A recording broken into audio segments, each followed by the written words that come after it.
stuff with Jason Story and myself, other Jason. So, hey, Jason, thanks for being here, and hi everybody that's already in chat. I guess we'll just jump right in with stuff, man. So, first off, how have you been? I just want to say hi. Yeah. 17 episodes. I didn't realize we were that far along. This is good. This is almost the longest commitment I've had in a while. Yeah, it's been going for quite a while. It's interesting stuff. I realized once we had a regular schedule and it started going, I was like, this is going to be interesting to see how these episodes start stacking up, how things start changing, and how it kind of like grows and morphs into an actual show. So it's been really interesting, and I really want to see like what it's going to be like in a year. Like when we're on like episode 60 something, or when we get to episodes 100 or whatever. Like, what's it going to be like then? Is it going to be totally different, or how much better? I assume it will be totally different. Just keep improving and improving. So hopefully everybody's having fun and been enjoying the streams. I'm trying to find my little stream studio button so I can see and make sure that that's the case. But I had a couple things I wanted to talk about today. The first just being kind of in the title of the video here about failing.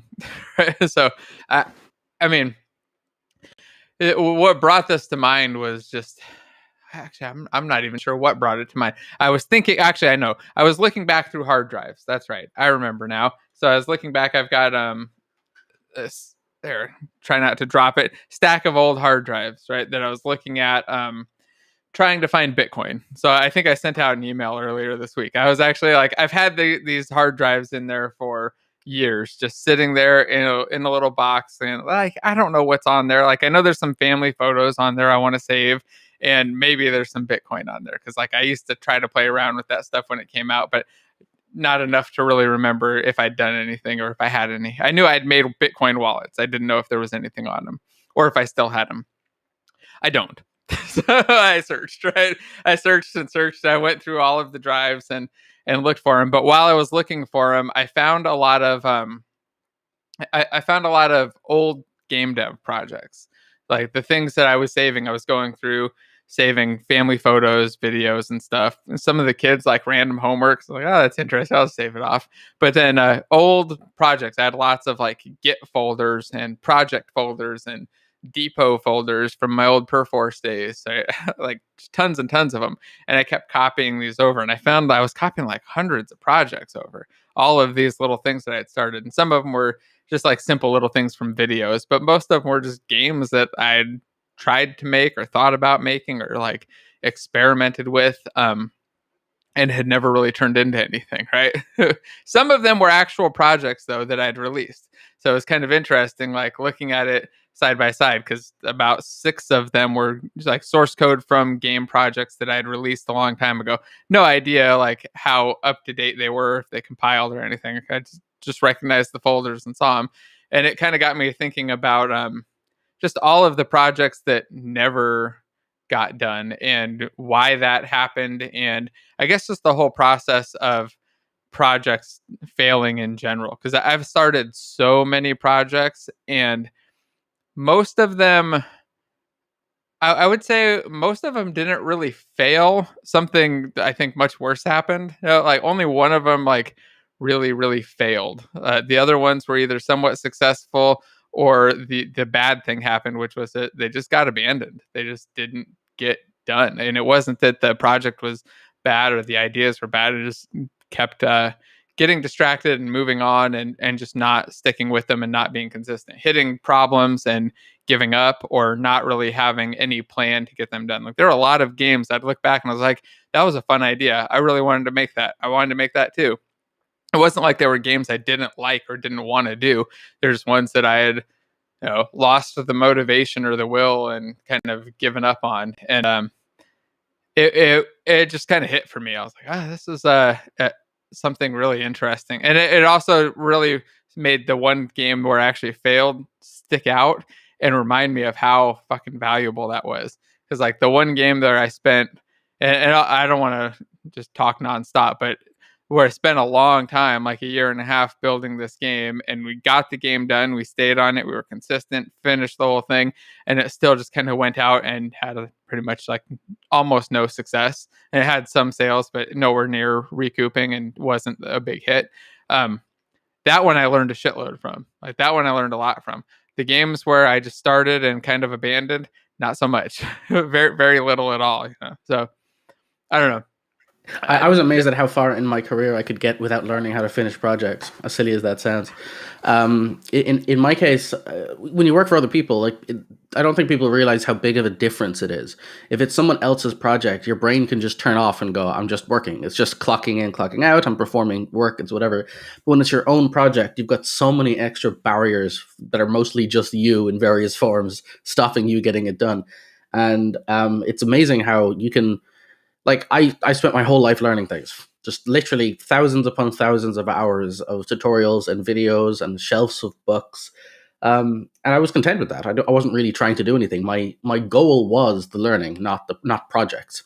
And so I got surprisingly far by just making these little tests with no intentionality behind them. And it wasn't until I started working for myself and started building projects and things where the goal is revenue or for marketing yourself or various other things, that you realize, oh wait, I've been doing this pseudo professionally for 15 years, and I never actually learned how to finish projects myself. That's crazy. Now you think you learn that in college, but even college is like you learn to cheat in college. You learn how to like last minute things and how to just skirt by on things, but you never learn, if you genuinely do have a financial investment in completing a project, how do you actually make sure you don't waste your money and time?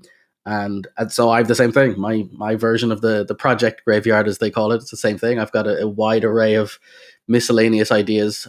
Most of them, I don't think I ever really tried to make. I think there was maybe 3, maybe 4 I ever intended to actually finish or do something with. And similarly, it basically fell apart in some way or another. But yeah, similar, definitely, I can say.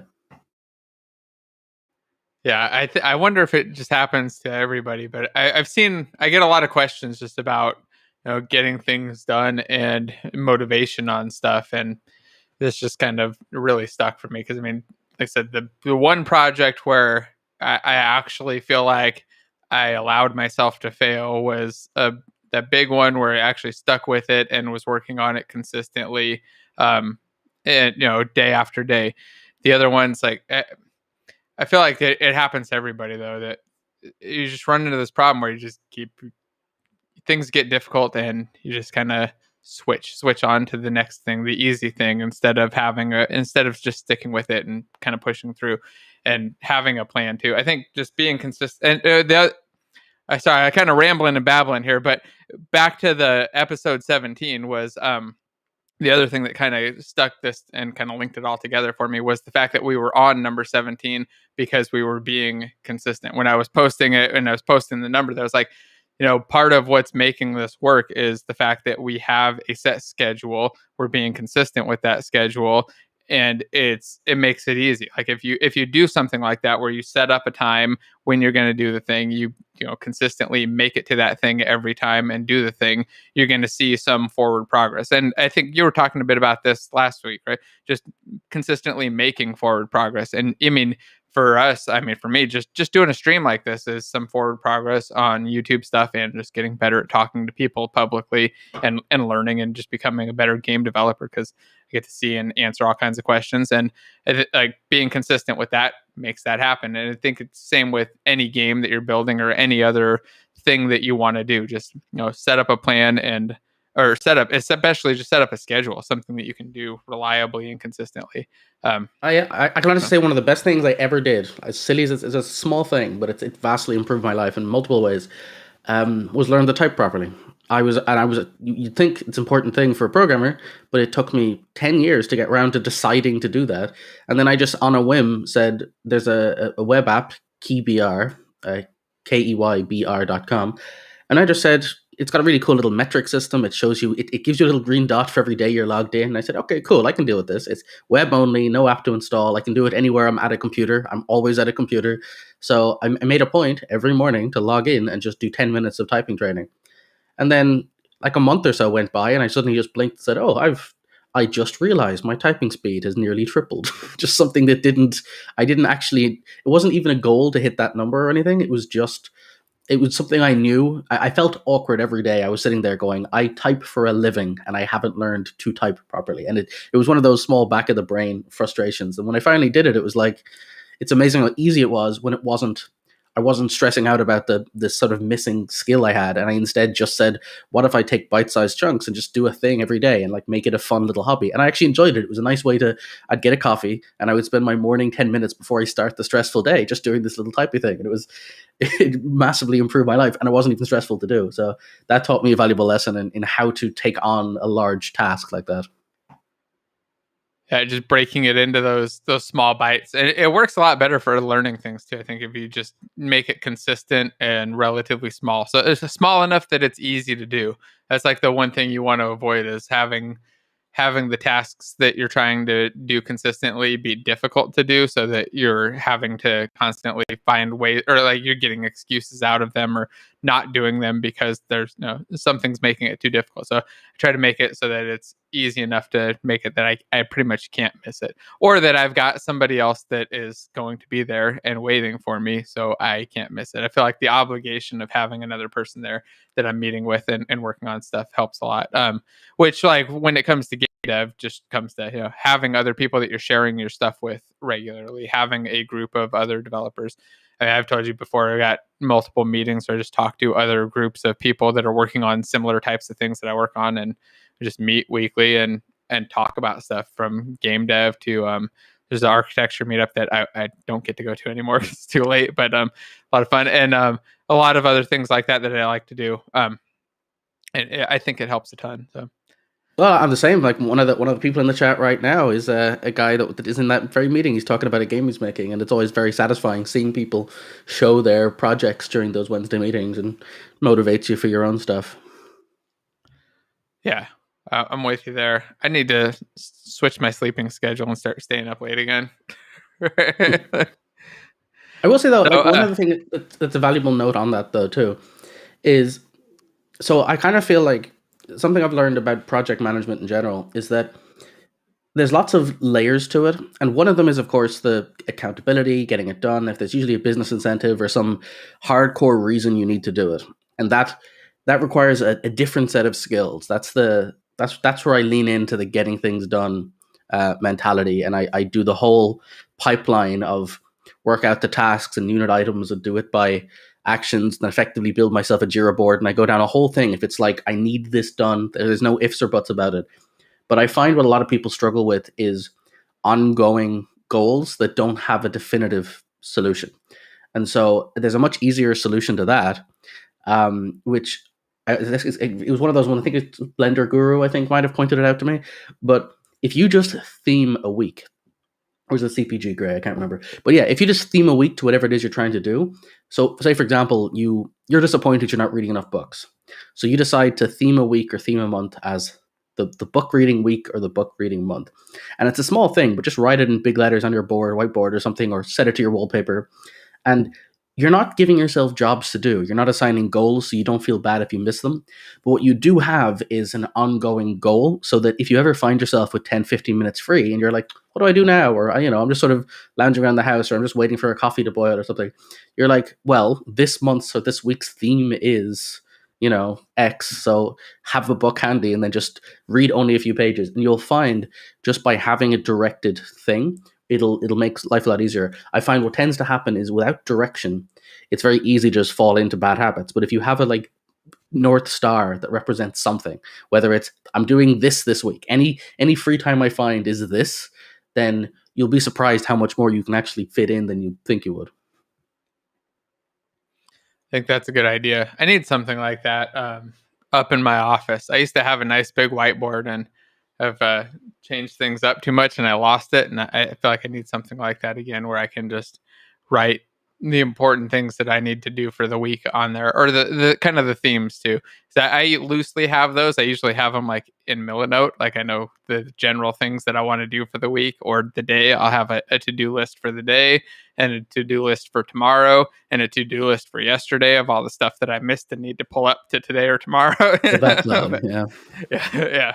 But I think it'd be good to have. I just like that the idea of the kind of the inspiration of the theme and pushing towards something. I've done that in the past when I wanted to really focus on learning something, but in a much more strict way where I just kind of like force myself to do something. I'll pick a week and I'm like, all right, this week I'm spending a minimum of 4 hours a day building different VR games. Like 1 week I did a different VR game a day for a week, right? Just did one game a day for a week. Didn't matter what it was, just had to do a game. And I figured if I put that restriction on myself that didn't matter what it was, just had to be a game, I would get a lot of things done. I would try a lot of things, and I wouldn't try anything too complicated. I wouldn't waste a lot of time and burn a lot of time, and I would just kind of learn because it's going through the process, essentially game jamming by myself every day. I think that something like that, it was super helpful for me when I was able to crunch on it. But I've also done the longer term stuff, just like you're talking about, where I just do the same practice every morning, especially for writing. I used to hate writing. I was the worst at it. I really, really, really hated writing. I hated writing emails and everything else. Took a course on just how to write better. Spent 4 or 6 months just writing every day for an hour, half an hour to an hour every morning, constantly doing it. And by the end of it, like, I can write, my hand doesn't hurt. I wish I could go back to high school and try again, because like I wouldn't fail every English class. Like it's easy now. It's very weird because like I started it and it was the weirdest thing ever, and slowly, just over time, a little bit of practice every day, it becomes comfortable and easy. That brings me another good point too. Is something that I find the ease is a big thing that I've really focused on recently, which is I think it was Brett Victor who was talking about the concept of friction between getting things done, and it really struck a chord with me. So I was learning video editing a while ago, and I tried to learn all the various tools and color grading and all the other fancy things that are involved with making videos, and I found it exhausting because everything was so slow. I was like trying to learn how to use all of these tools, and I was manually dragging stuff around. And I realized I hated doing it. I hated doing it because I'd gone from an area that I feel relatively comfortable in, my nice code editor with all of my shortcuts, and I can zip through things, to like I'm just clicking things slowly and looking for menu items, and I feel like I'm bad at my job again. And so something that I made a point of doing is I would use the tool for 5-10 minutes, and then I would stop and go, what do I hate most about this? What is the thing that I'm doing the most that I really hate? And in one case, it was like hunting for this particular button. I always don't know where it is, or I can't grab the little handle because it's too small. And so I would specifically Google for that solution, and I would find one shortcut, and I would apply that one shortcut, and all of a sudden, that big pain point that was making me hate using this tool is slightly gone. And so by the end of it, even though it's a new tool, even though I'm still a beginner, I suddenly feel like a mastery over the tool itself. Like I'm starting to gain confidence in using the equipment. And that made the actual act of learning easier because I didn't feel like I was, falling at the first hurdle of just using the interfaces. So I don't know if it works for everybody, but for me at least, I've now realized that if I start a new project or new thing to learn, I will try to learn how to do it. I will use it for a while, write down pain points, and then I will try to learn how to solve those quickly. So I start becoming better at using it, and I'm less inclined to like not do it because I don't enjoy doing it. Yeah, it's an important thing to remember, to just try to find solutions for the things that are kind of painful. And it's the same thing. Like I watch, I don't want to call my mom out, but when I watch her use anything technological, she will use the hardest, most convoluted way to do anything. Like if there's a way you can click an extra 30 times, she's going to click those extra 30 times and reboot and everything else just to get to open up an app or something. Like it's yeah, you want to find the easy solutions for stuff. And I found that when I do that, it helps a lot, but I often forget to do that. I'll sit there and struggle with something, I'm like, this thing's a pain in the ass. And like when it's somebody else doing it, it's easy. Like, oh yeah, why don't you just go Google how to fix that? Like, but then a lot of the time when I'm doing it myself, I just kind of, I don't catch myself in that same situation of like, why don't I just find the way to make this easy on myself? Why am I doing this the difficult way? Like, there's so many, yeah. Just got to be self-aware, I guess. The one that really stuck out to me was so again, Premiere is the tool I was using. And a very small thing is you would cut a clip in two places, delete a clip, and then drag the other one over. It's 3 steps. It's not a big deal, but it's like, did I cut it in the right place? Did I drag it into the right place? Did I do all of that?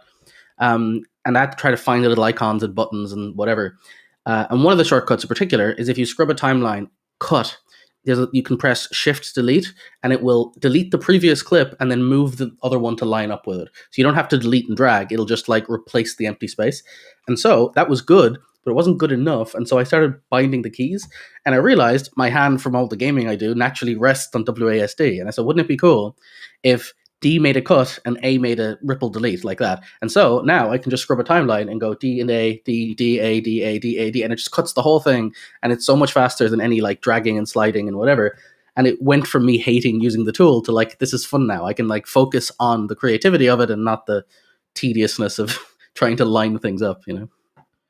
Yeah, that makes me think that I need to get in there and start playing with hotkeys in my video editing software and see if maybe I can simplify things and speed it up quite a bit. I hadn't even considered that, just going in and rebinding the hotkeys. I use them, but I don't really like them. I'm like, yeah, these are irritating, but whatever, they work faster than clicking and dragging. I think, yeah, why don't I just see if I can rebind it? Because I'm sure I can. Speed things up even more. It's a good idea. Well, anyway, we had talked earlier about maybe doing some code review stuff, and possibly taking some questions. I don't know if there were any other things you wanted to just talk about before we dive into those, like maybe take. There is one, which is I just want to gush about a product because, like, for the first time in a while, it's very rare for me to say that a product will now be something in my Unity project, an asset that I will now use for everything, and I finally added a new one to the roster. So far, it's just been DoTween and Cinemachine and the post-processing stack. They're pretty much the only things that have ever made it into my ongoing every time project list. Arguably, kinematic character controller and maybe there's this other one, procedural UI image. They tend to make it into a lot of projects, but there's very few that make it into all my. And I don't have a single editor tool. There's not a single editor productivity tool I've used. I've tried a few of them, and none of them really stuck for me. But I was watching Andrew's latest video on Infinity PBR's channel, and there was a list of recommended assets that were on sale, and one of them was Ludig's Peak. Now, I had already bought it at some stage because I love everything Ludig produces, so I tend to buy it anyway out of sheer curiosity. But I never actually really gave it a try. I looked at it and went, oh, I see what this is. It's a productivity thing. That's kind of cool. Whatever. And I moved on. But after watching that video, I went back and I tried it again. And I was like, okay, I'm just going to use this in all of my things from now on. It is so much better. It lets you work in a full screen scene view and access all of your tools and menu items. So you don't actually need to be dragging things back and forth into random inspectors. And if you want to place something down in the scene, you just like put the mouse there, press a button, and type the thing you want to appear. You don't have to go and like find the prefab and drag it over. It's like, this fundamentally changes everything that I was using in Unity. And I was like, okay, I'm still not fast at it yet, but I can tell if I start using this for the next few weeks, it'll become the next thing that like doubles my workflow in Unity. So I'm officially going to be making this one of my go-tos from my projects. And again, not sponsored, it just really is a very clever way of using these kinds of tools. It actively lets me think more in game development terms. Yeah, this looks really cool. I'm sharing it right now. I'm definitely going to have to grab this and try it out. So is it just like you're in there, you right click and you get the context menu right away to create? Yeah, you literally if you right click an object, you get a context menu for all of the components and scripts on it. So if you wanted to change an object's color, you just right click the object, go over to the script, either your script or the renderer or whatever, and then just slide it the values. So you don't even need to. And if you wanted to group a load of objects together, you can drag around them and click a button to group them, and it will make a parent game object, put all of those under the parent game object. It does all of this stuff that sort of seamlessly hides the usual editor messing. So yeah, it looks really, really cool. Yeah, I will admit it's not intuitive at first. When I first tried it, it was like, oh, this is kind of difficult to work with. But after I took my time, I brought up the documentation on a second monitor and I just slowly went through it. And after a while of picking small tasks, how would I normally spawn a cube here? How would I normally do this? And then I would try to do it the peak way. And after a while, I was like, okay, I don't have the instinct for it yet, but it will be definitely easier and faster once I finally do. Yeah. I now I just want to try this thing out. We got to make this a quick call so I can go try it out. It looks really cool. Looks neat. All right. So should we take some questions first, or do you want to Sure. see if people have a code that they want reviewed? I guess for anybody who has something that they want, if you want it code reviewed and it's something you'd like to check out, put it up on like a GitHub gist and submit the link for that so we can just go take a look at it, and then we'll just talk about whatever questions pop up before then. Mhm. So I don't know if people have asked any in there up above that you saw that were interesting, or if people just want to start submitting some questions. Oh, here's one. Is publishing a game a must for getting jobs? Could I get hired by showing some unpublished projects? Yeah, I think most people probably get hired with no published games for their first job. Most people don't have them. Having one that's published helps a ton, but having one is definitely not a must. I would say much less than half the people starting out are going to have something of their own that they've actually published on their own. I mean, if you're already publishing games, you're probably fine for a job anyway. You're probably working in the direction of making your own stuff. People aren't expected to. No, you're expected to. Again, I know this. It's a cliche because I keep saying roughly the same thing. But when people ask questions like, "Do you need X for this job?" or whatever, it just comes down to the question of: imagine you were hiring someone. Pick a field you know nothing about. Imagine you're hiring a painter, or you're hiring a plumber, or you're hiring someone for your house, and ask yourself, what would you wish to know about them before you could hire them? What would be the ideal information you would have? And it's like, well, one, can they do the job? Two, are they good at it? Is there any examples of the jobs I've done before? And just give yourself the same information you wish you had if you were hiring someone else.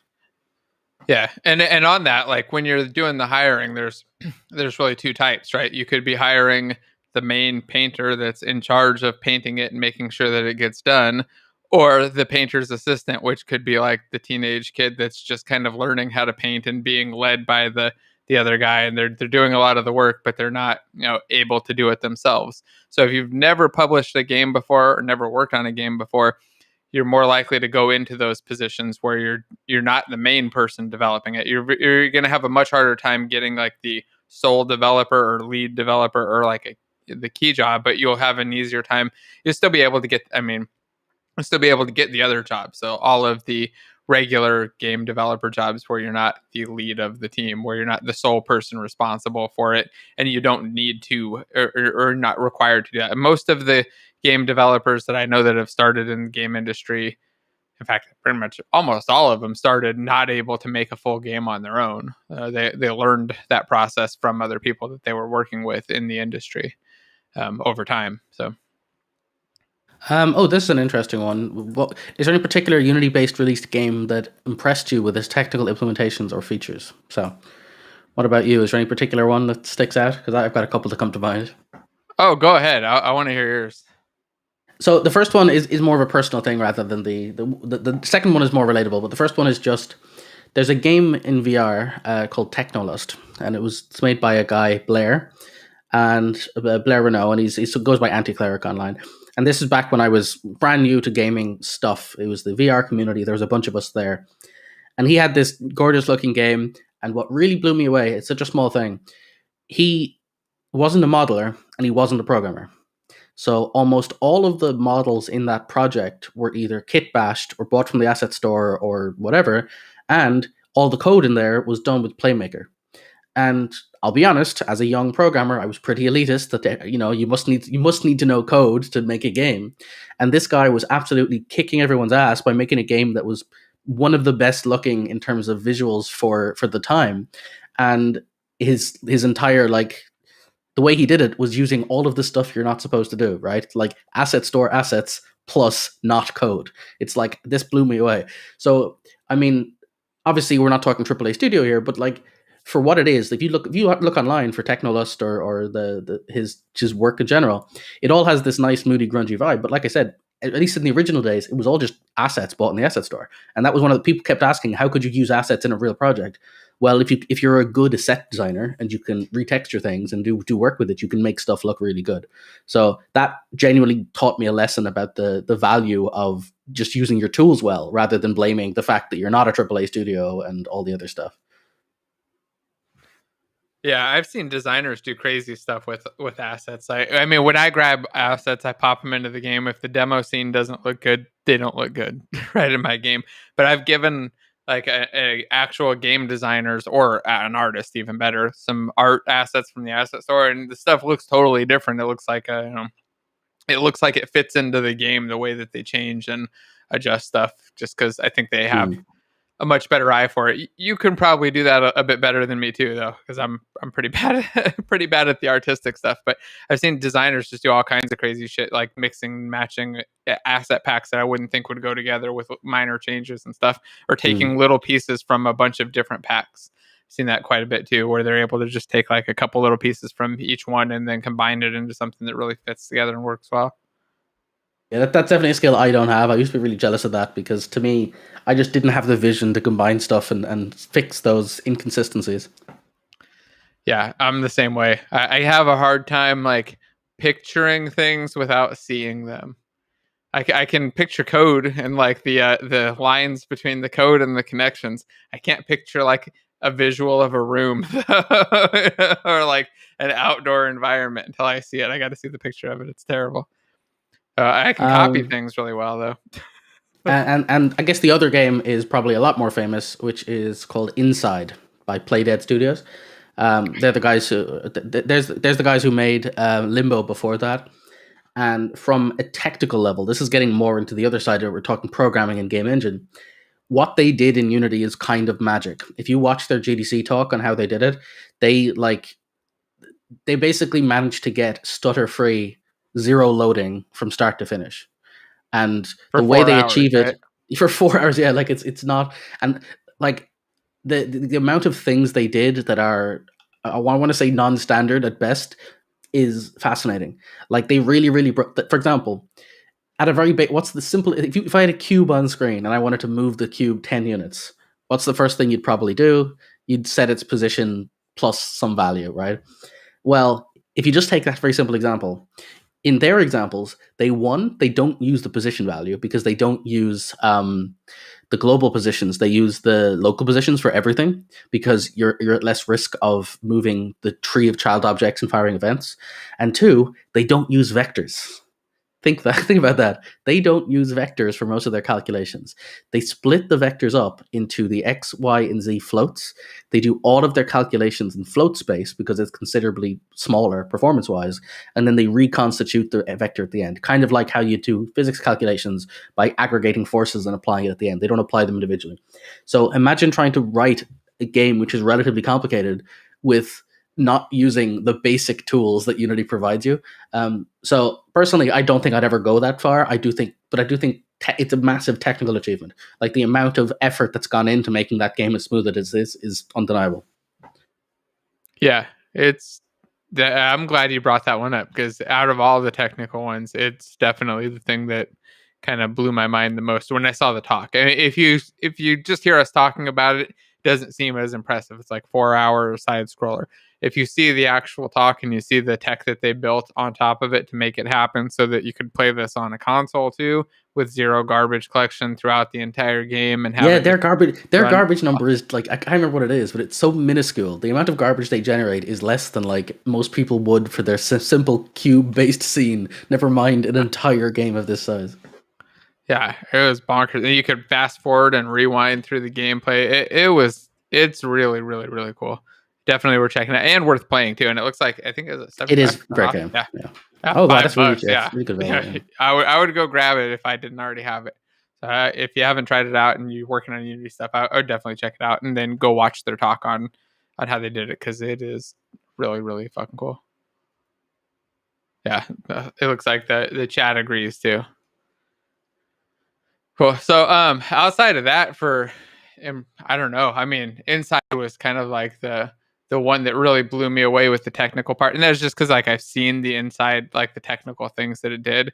For other things where like they really showed off something cool, I can't think of anything specific, but I mean I can't think of anything in any engine where like there was some, other than like games having really beautiful cool graphics, but I've seen that so many times I'm no longer blown away by it. They're just more and more beautiful. I don't know, I can't think of anything. I don't know. Yeah, I still am blown away by the way that people made Magic Online work.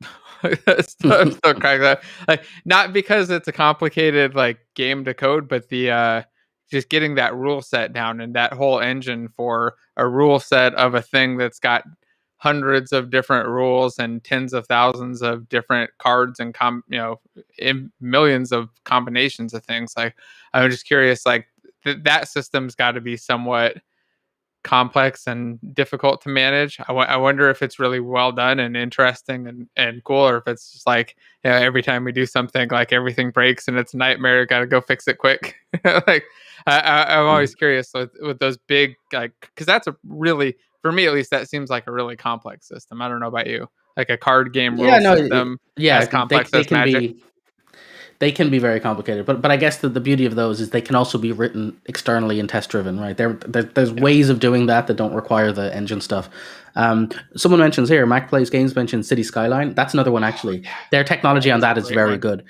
And again, like the game's pretty good, but even if you ignore the game, the way they stream things, and they actually they're running multiple simulations simultaneously for the traffic and for all the energy and for all the different layers.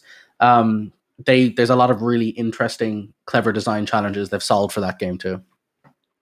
Yeah, I think that was probably the best like city simulation or just simulation game I played in a long time. I remember when it came out, I was so fucking excited because that other Sim City had just come out right before it that was nowhere near as good. And then this thing, City Skylines, if you haven't played it, it's like it's kind of like Sim City, but just giant mega cities with all kinds of cool stuff in it. And you could do all of the things that like you wished you could do in Sim City before. And it was just like, I was allowed. It's a really cool game. Another one I would definitely check out. Oh, and one of the comments here was saying that the studio had to break the game engine just to do something good in Unity. Well, here's a hot take for you. If you want to do anything impressive, you usually have to hack or break something, and this goes all the way down to like even may seem silly to you now, but given the texture limitations on the original Mario, if you go back and look at that, have a look at the clouds and have a look at the shrubs in the foreground, it's the same sprite. That may not seem like a hack to you, but the idea that they didn't have enough texture memory, they had to do things like make the sprites the same as the clouds, is a big deal. Similarly, in Zelda Ocarina of Time, that opening room when your character wakes up for the first time in his bedroom, that's actually a 2D plane that is facing this camera. There isn't a room. You can't go to your bedroom in Ocarina of Time because it is a fake projected screen that your character's sitting in for performance reasons. Other examples is Sheikah, the character again, Ocarina of Time, because I've looked into this. Her knee is using the same texture as one of the dungeon walls. So it's not just Unity as an engine. As a general rule, every game throughout history, if you look at read GameDev, Game Programming Gems, I think is the book. In general, like there's a whole series, there's a storied history of games where the developers have had to hack things out of the engines or out of the scenarios they're in just to solve these really obscure and weird problems. There was one game which would crash when you hit a certain memory address, and so their solution was whenever it crashed, the event for subscribing to that would return you to a dev menu that would give you a level select. So at least if it crashed, you could return. And when people found out about this, they thought it was a cheat code. It wasn't a cheat code. It was what happens when the game crashes. And so there was a way to activate the cheat code was just crash the game. It wasn't a cheat. So there's tons of these. There's like, yeah. So don't use it as an excuse to crap on Unity that you have to hack things to make it do certain things. Everything does. Everything does if you're trying to do any complicated or challenging thing. I was just thinking back to all the games that we worked on in Unreal too, and I mean, I can't think of a single game, except for some of the past earlier Unity games I did, where we didn't do something with the engine source code, at least a little bit, either some sort of hacking into it, or usually having just source code access and making small modifications that made sense for the game. And I think like with Inside, they did it because they have a very odd use case, right? They have a use case of we want to run this game where you go through a whole ton of stuff and not generate garbage. Like their goal is like stutter free all the way through. They have an odd goal. Most people don't have that, so it's not something they got to deal with. And we've had the same it happens. Yeah, like I just think back to all the MMOs that we worked on. Like a lot of the stuff we have to rip out, change. There would be random little parts that were written in assembly with a comment of this does this thing because it's faster and we need it to be faster than the built-in one. I can't remember the specifics of them, but lots of different little ones like that. So it's definitely not a Unity specific thing. It's more of a game dev needing a specific feature or specific use case that just isn't very common, and having to hack through it. So, in fact, here's another one classic example. I just one of my favorite examples of this of all time. In Fallout, I think it's Fallout 3. There is a train that you ride at one stage. There's no AI or no programming for a train system, so it is an NPC wearing a hat that is a train that you are standing on. The NPC is under the ground, walking a path, and you are on that train. So obviously, that's a bit of a hack solution to making a train, but it works, right? Like it's so sometimes people have to do hacks just to solve problems.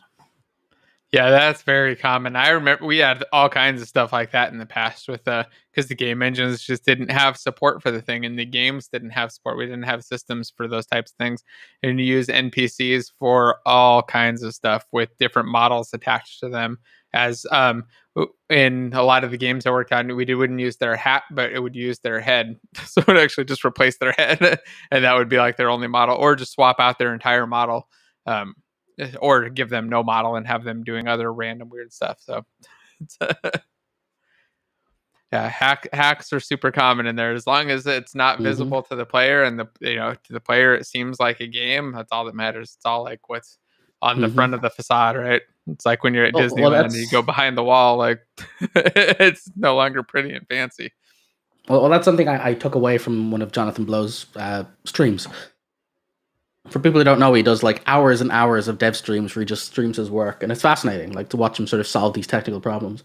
And in one of them, he went on a little bit of a bespoke rant where he talked about how, and again, I've mentioned this before, but it really stood out to me because Jonathan Blow has a reputation for being somebody who is, let's just say, difficult in regards to his opinions around performance as for software. He thinks that we've all gone way too abstract and there's multiple layers of technology and everything's slow and painful. And why is it that original Photoshop runs faster than modern day Photoshop given the powers of our computers? And it's a fair argument. There's a lot to be said for that. So you'd think he'd be somebody who would be all about writing the best, perfectest code ever.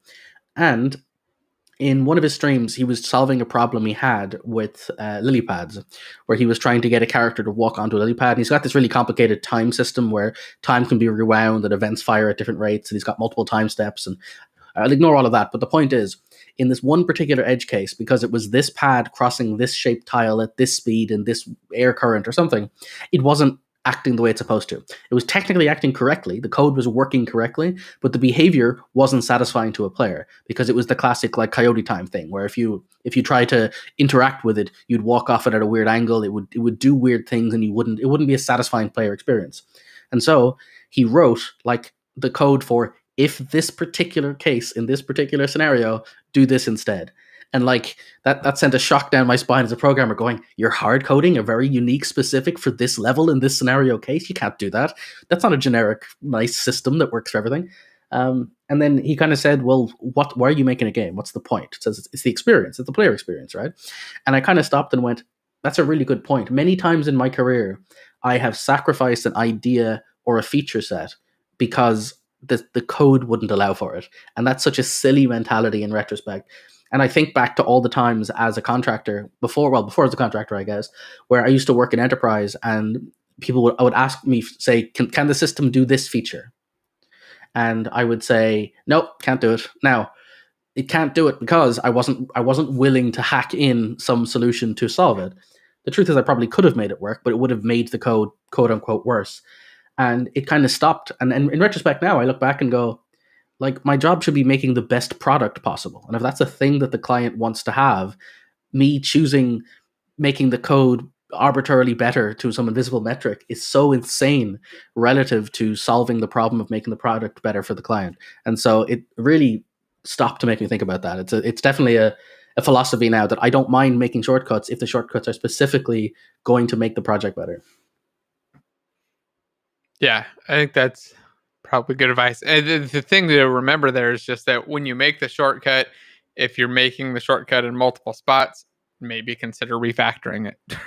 Like, that's it. Like I would kind of follow that same task, like make the one off thing, and if you need the one off thing a second time, consider making it into something that's reusable if it makes sense. But otherwise, just keep it relatively simple and make the thing work. And try not to tell designers no, because when you tell designers no, then they make a train as somebody's hat.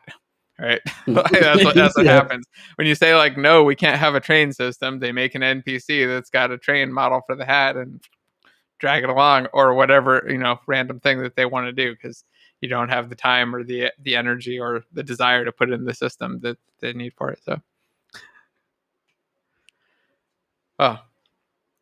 So let's see. I think there were quite a few questions that have been popping up here. I don't know if you saw anything else that seemed except you wanted to jump in on. I haven't seen anybody submit anything for code reviews, so I'll assume that that's probably not going to happen. But if anybody does, go ahead and drop a link in there. Interesting. Sorry, just going through questions, looking at stuff. One of them is who is sort of programming hero or whoever have I met. I guess. So I know it says GameDev, but the most impressive person I've met was Bob Martin. That was a fun meeting, because I finally got to meet the guy who fundamentally changed the way I think about code. But if we are talking games specifically, because I was so into the VR scene in the early days, I met Carmack. And Carmack is just a cool dude. He's just legitimately a fun guy to talk to. Whenever I was at any of the events that Oculus was hosting, he couldn't walk around without there being a swarm of people around him. There was always, and the thing is, you'd think that would be exhausting, and you're trying to be very aware of, I don't want to be one of those people who follows him around and ends up, getting in his way. But honestly, you would just walk around the show floor and you'd eventually stop, and there'd be just a circle of people for no reason, and you'd walk up and it would just be Carmack giving an impromptu lecture on his current problems dealing with memory issues or something. And it's so hilarious, but also satisfying, because you can tell to him it's not an imposition. He's genuinely just happy to think this through, and he has a room full of people listening to him do it, and it was very satisfying. So getting to have a chat with him was pretty cool. Yeah, I knew you were gonna say Carmack, because it's like, once you see the dude in person, it's hard to pick anyone else, because he just literally, it's like the entire day, every time I've seen him anywhere, is just talking and explaining things and just having conversations. Anybody wants to know about something, he's going to tell them like everything there is to know about that thing, shit that you wouldn't even think to ask. And then he'll tell you the details on how he hacked it and made it possible to create the thing. Like, oh, he impresses the hell out of me. Like everything he's done. I mean, he started when he was 15 or 13 or something, writing his code, and has been doing crazy shit ever since. But yeah, just in person, he's extremely impressive, which is weird for a nerdy guy. Normally people are relatively quiet, introverted, and silent, and he's exact opposite. And not only that, he's I don't know, I can't go into the whole amount of funny stories, but if you read the whole Masters of Doom thing and the whole how he basically tried to sell Nintendo their own game, there's a whole story there. How he used to steal computers from the place he worked at. Then there's the time, unironically, he choked out a reporter on a live interview and made the guy pass out because he was into he's major into martial arts stuff. So yeah, he's a fun dude. Yeah, anybody that hasn't read that book, I would check it out too, or get the audio book. I liked the audio one; it was good stuff. Yeah, The Masters of Doom. The other one too. This isn't like a particular person, but one thing that it made me smile. It was one of the first sort of like, I'm glad I'm doing game stuff. Was various studios and companies will often have game dev events, and they'll fly out or hire devs or whatever, bring in devs or whatever to various these little secret events, and they will introduce them to people, and they'll sort of offer them stuff or show them what upcoming features they're adding to whatever platform or library, or get their opinions on tools. And so I've been to a couple of these, and one that really interested me was just a silly moment, but I was at like a Mixer thing, and I met the guys who made Gang Beasts. And I was like, oh, that's really cool. That was the first time in my life I met in person somebody who made a game that was like on my desktop that I had played within the last week. And I was like, that was a really cool random moment. That just random people there.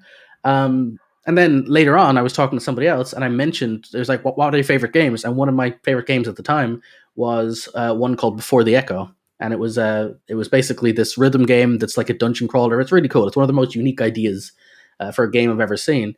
And it was made in XNA of all things. Like, who makes games in XNA? The fact this is a released XNA game, and it's a good one. And so I was talking to this guy, and it's like, he said, "Oh, what games do you like?" And I mentioned this one, and I said, "Oh yeah, the developer did a Kickstarter, Jason something. His name was Jason too, by the way."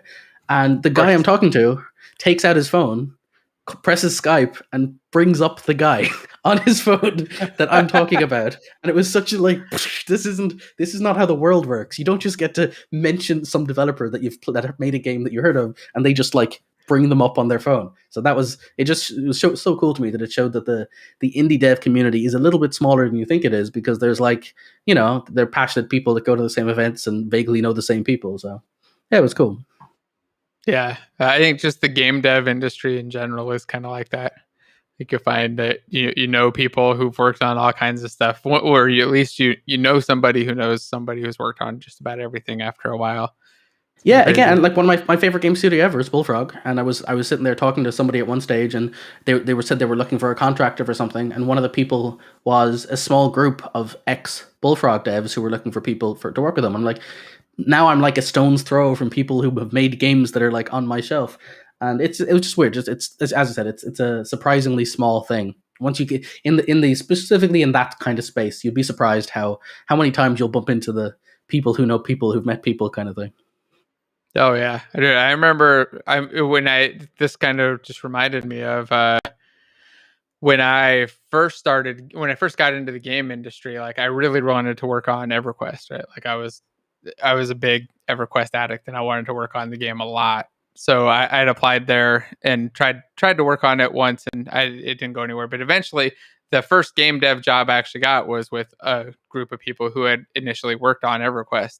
And one of the main guys there, the guy who kind of ran, or was kind of at least the face of the EverQuest team, was my buddy Brad McQuaid, who, like, before I met him, like, it was like this big like EverQuest superstar guy that, like, if you were an EQ nerd, like, you probably knew who he was.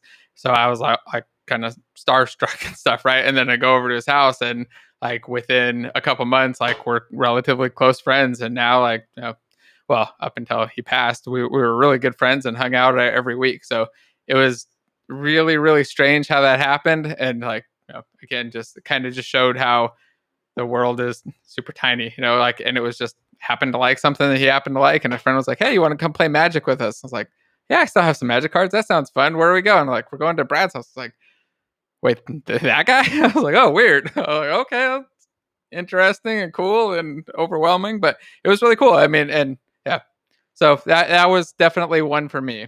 I mean, I don't know that I would call Brad a hero, because then all my friends would give me shit. But he was definitely somebody that I looked up to a lot before I got into the game industry, and even in there. And I mean, he really inspired me to do a lot of stuff, and probably is one of the leading reasons that I got into the game industry in the first place. Because if I hadn't wanted to work on something like EverQuest and done, pushed really hard to try to do something like that, I probably never would have done it in the first place. So yeah, I guess that's my answer.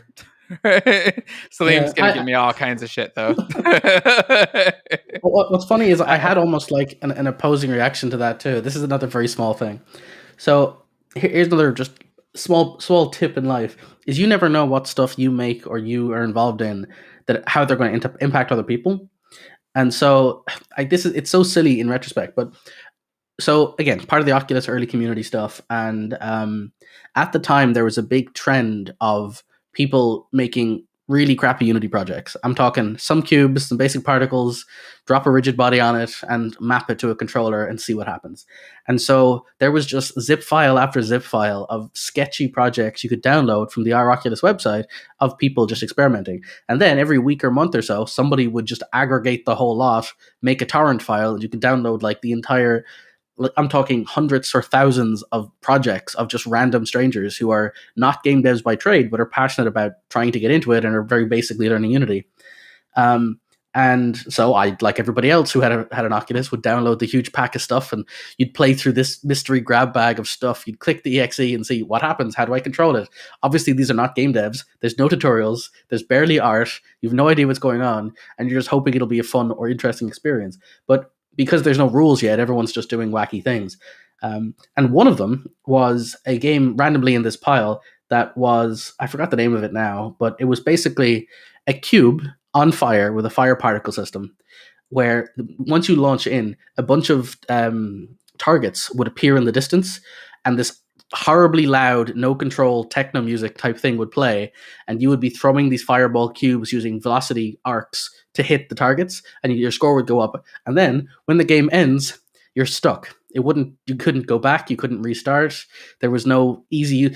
It was basically, it's terrible, to be fair, but at a basic level. Yeah. But I had never done Unity stuff before. I was brand new to game dev in general, and it was the first proper fun of all of those giant sea of crappy games where I stopped and went, I actually played that a lot. Like, I genuinely tried to beat my score because I was getting better at using the arcs. It was the first time I thought about using the physics of the controllers where my actual motion affected things.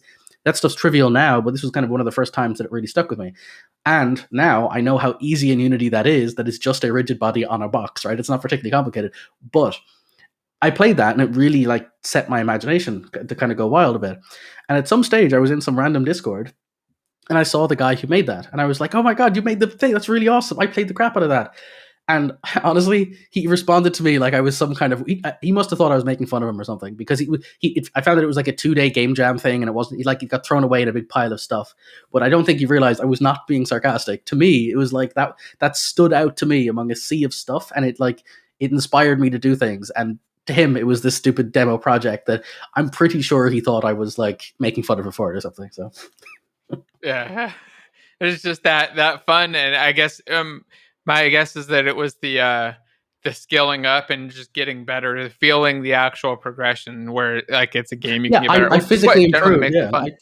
Yeah, exactly. And I genuinely got better at it as I tried to because the arc, it was unreliable, but its unreliability was something that I could get better at by learning. If I do it too fast, the sample rate wasn't working, so it would throw badly. So I had to throw at a certain arc at a certain speed. So I was obviously trying to get around the weird bugs of the project, but in doing so, it became an entire arc for me to learn to play this game, despite how simple it was, Yeah, I think that's what makes games stick, or at least that's what makes them stick for me. Like that constant feel like I'm getting better and I'm improving and I'm learning more at it. I think that was why like the first VR game that I did was the most popular one too, because it was just a simple baseball one where it was all around like your timing of hitting the ball. That's all that mattered. Nothing else to the game other than like, can you hit the ball at the right time and the right speed to get a home run?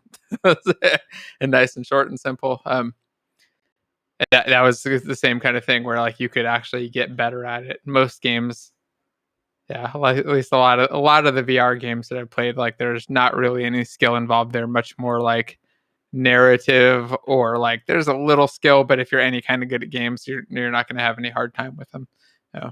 But a lot of the time with them, it was just very narrative based, which is fun. I like the narrative stuff. I'm just not good at writing it. I'm much better at making a simple mechanic that you can just repeat and try to get better at that one mechanic. That's why I'm not a game designer, though, I guess. So, you want to take a couple more questions? Yeah, they're coming in. We might as well power through these. There's a lot of questions. So there was one about how to make your C# code show in the inspector. You just click on the script files and it should show there, but I wouldn't use the inspector for it. Yeah, you should open it up in the code editor, Visual Studio Code, Visual Studio, or JetBrains Writer, whichever one you're using on your system. I like Writer, but yeah, I wouldn't use that. That code viewer is terrible. It's tiny. It doesn't do any highlighting, formatting, or editing, or anything else.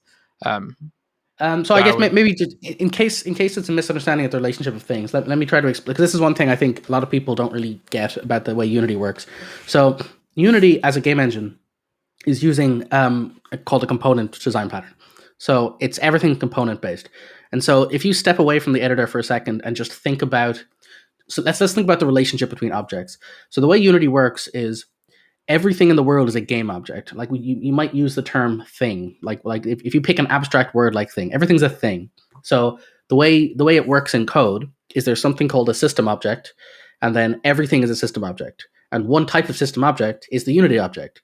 And then one type of unity object is all the other things, which are game objects, for example. So there's this relationship between objects. We won't get into the whole big thing about polymorphism, but just at a base level, everything, everywhere is an object. And game object is the one that you see in the inspector. Every single one of those things dropped down is called a game object. And so what does a game object do? Well, a game object doesn't do anything. A game object has no behavior whatsoever. A game object is just a thing that exists with a name. And you can have as many things that exist with names as you like, but they have no behaviors. They don't do anything. But what you can do is you can put game objects under other game objects. So you can have, this is a game object called a house, and inside my house I have a kitchen, and inside the kitchen I have, a kettle and a toaster and whatever. And so these are objects named under other things. Again, no behavior, just game objects. And the way you give them behaviors is you put components on them. Now, some are default components out of the box, some are components you make yourself. But there's no such thing as a thing outside of a game object. Game objects are a stack of behaviors. So, for example, if you want a thing that can move, it is a game object which has a transform component. If you want a thing that can move and bump into things, you can add a transform and a collider box. Now it's a thing that can move and transform. If there's no transform, it can't move. If there's no collider box, it can't collide. So you get into interesting territories where you can have a thing that has lights and cameras and all sorts of other things on it, and you can kind of build a complex object out of it. And finally, all the scripts you write, this is where it probably impacts you the most, what you're writing are called monobehaviors. And a monobehavior is just a component. And so it's just a component you make yourself. So if you want a game object which has behavior, you have to make a game object and put a component on it of type something that is your script, which extends from or implements monobehavior. So when you see it that way, you realize that even the most, every single object, every generic object in the scene is a game object. It has a list of stuff, and the list of stuff probably has a transform. It actually doesn't even have to be particular, but it will. It'll have a transform. And then it might have renderers, and it might have all this other stuff that kind of stacks down through it. But where it gets interesting is every time you call a get component, that's not for free. You're not just getting the component on it. You are searching the object. So you are saying, get me the kettle. Well, let me check. I'll start at the house and I'll work my way down and go, is it in the kitchen? Is it okay? I found it. It's over here. And so the get component, it means that every time you're calling it, you're filtering your own objects to find it. So it's important to know this stuff. I think people passively take it for granted that Unity does a lot of magic for you, but it's worth thinking about the fact that there is this relationship between objects, because it makes you think about the fact that every time you call find object or get or find of type, they aren't just like nice keywords. They are specifically telling you what they're doing. I am going to start looking through every single one of these game objects, and then for each one of these game objects, I'm going to look through its component set and pick this thing. And as a final note on that, a very common question people ask is, how do I talk to this script, or how do I get this value out of this component or this object? Well, if you reason about it, a game object is a list of components. And so what you can do is you can ask the game object for its components, and then for each one, you can check if it is the kind of thing you're looking for. So even things like when you write transform.position, you don't realize that what you're actually doing is calling gameObject.getComponentTransform.position. Now, Unity caches the transform because you do it so often that it knows you're using it. But everything, there is no magic behaviors there. Everything from transforms to lights to cameras to renderers to light probes, every single one of them is a component, from the native scripts to the scripts you write. And so it's worth knowing that relationship and the costs and benefits it gives you. Yep. And then on that part about not being able to attach a component, that usually happens just because there's a compiler error. So I think there was a follow-up there that it couldn't attach the new script as well. It's usually just that there's something, like if you go into the code editor and try to do a build, which is usually Control-Shift-B or F5 for the hotkey, there's probably an error there that's preventing it from compiling, which would then prevent it from being added on as a component. You won't be able to drag it onto there. You would still, however, be able to see it when you clicked on the script and looked at the inspector. You should be able to see the actual code there. If you can't see that even, then the only thing I can think of is to do a re-import all assets. That's under like There's one edit. other thing it could be, which is if you've renamed the class name from the name of the file, Unity won't let you drag it onto the object. Whatever the name of the mydoor.cs should be mydoor with mono behavior inside the script. If those two names are misaligned, Unity won't let you drag it in. You'll still see it in the code. It won't let you drag it into the hierarchy. So make sure any mono behavior is in a named file matching the same name as the file. And sometimes that happens, like if you create the class and hit enter and it has like the new name or something, and then you rename it and it doesn't always catch and rename the file or something, or the class inside there. So you just double check those as well. But all right, what other questions we got? I think there were a couple questions about networking and the multiplayer API stuff, and just on how to learn it and how to get started with it. It's been a while since I've given anybody advice on like how to actually get into it, but I would generally recommend building a relatively simple 2-player game or 4-player game, something that you can experiment with, where you're just sending a couple messages back and forth, and then slowly start tracking transforms and building up from there. But have you done any multiplayer or ML API stuff recently? Oh, not in a while. No, to be honest, any small projects I use, I just use Pun2, and usually it doesn't require anything more than a prototype to prove a point. I haven't really had to scale up a large multiplayer project in a while, so I'm not really familiar with. And that stuff changes so often that, like, the truth is, if I had something now, I would make a spike task for it, and I would go on a week or two research mission to figure out how to use it before I'd even begin a project that would start using current networking solutions. And just start comparing. But what if you just wanted to do some learning? So I guess like for that research, how would you got any recommendations for them on that? Like what you would do to start looking into it? This actually, maybe this is just an interesting topic in general of how you approach learning anything. Well, for me, this may sound like a silly way to do it, but if there's something you want to learn, doesn't matter what it is, the first thing I do is I ask myself, what's the dumbest way I can ask this question? And so I would look at that and I would go, how do I multiplayer in Unity? Right. So that's a simple, really distilled version of my problem. And I would type that verbatim into Google. Why? Because if I type that in, what I'm going to get is people trying their best to make content that simplifies those answers. And so what's most likely going to come up first is a bunch of YouTube channels, which will say things like how to Unity networking. And then I would watch about 10 of them. And after I watch about 10 of them, I would go, okay, 2 of them recommended this technology, 4 of them recommended this one. Whether I'm following their tutorials is irrelevant, but what I have got is the names of the things that are popular or common enough to be worth making content about.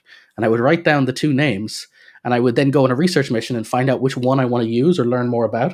And once I found the one I want to learn more about, I would then start searching for that technology, and I would start finding stuff and resources, and I'd lean down that road. That's usually the solution I do for learning literally anything. Find out what people who are invested in it will do, and then learn from there.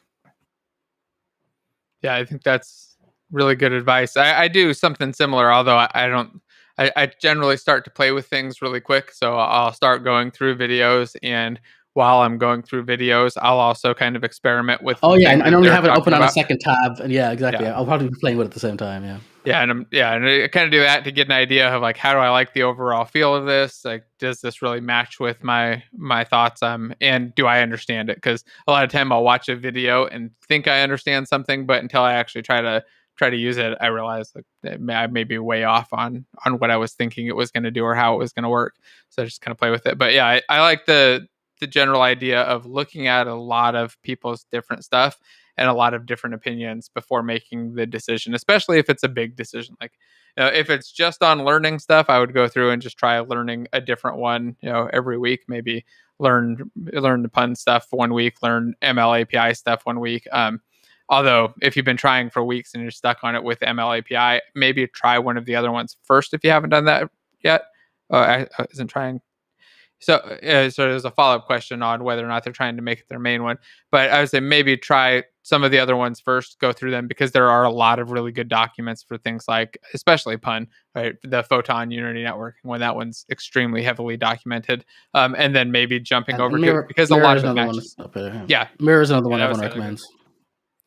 Yeah, I would try maybe going through both of those first, and then jumping back over to the ML API, because I know the documentation probably is pretty terrible for it. I haven't actually read it lately, but my guess is since it's constantly changing and it got abandoned and then repicked up, the documentation's probably not all there yet. I don't even know what state it's in. I'm not sure where they're at. Do you?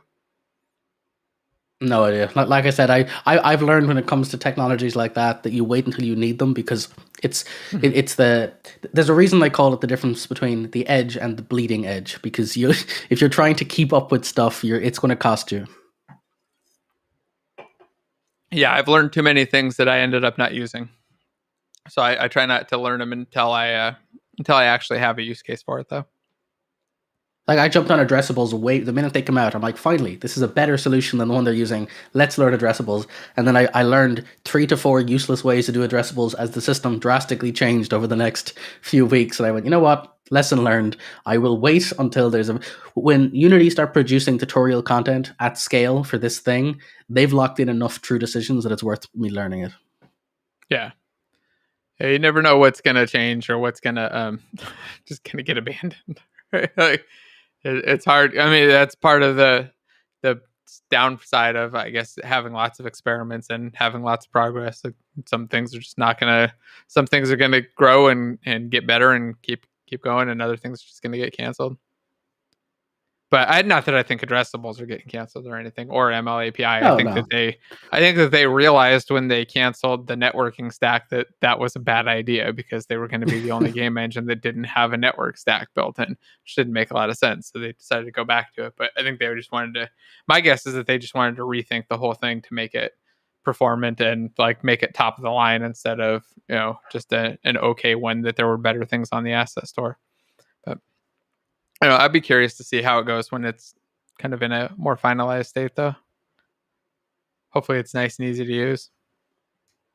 Yeah, I think it'll get there eventually. We're just not there yet.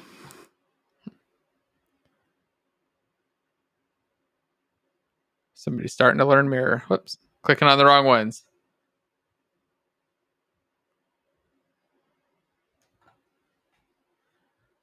Let's see.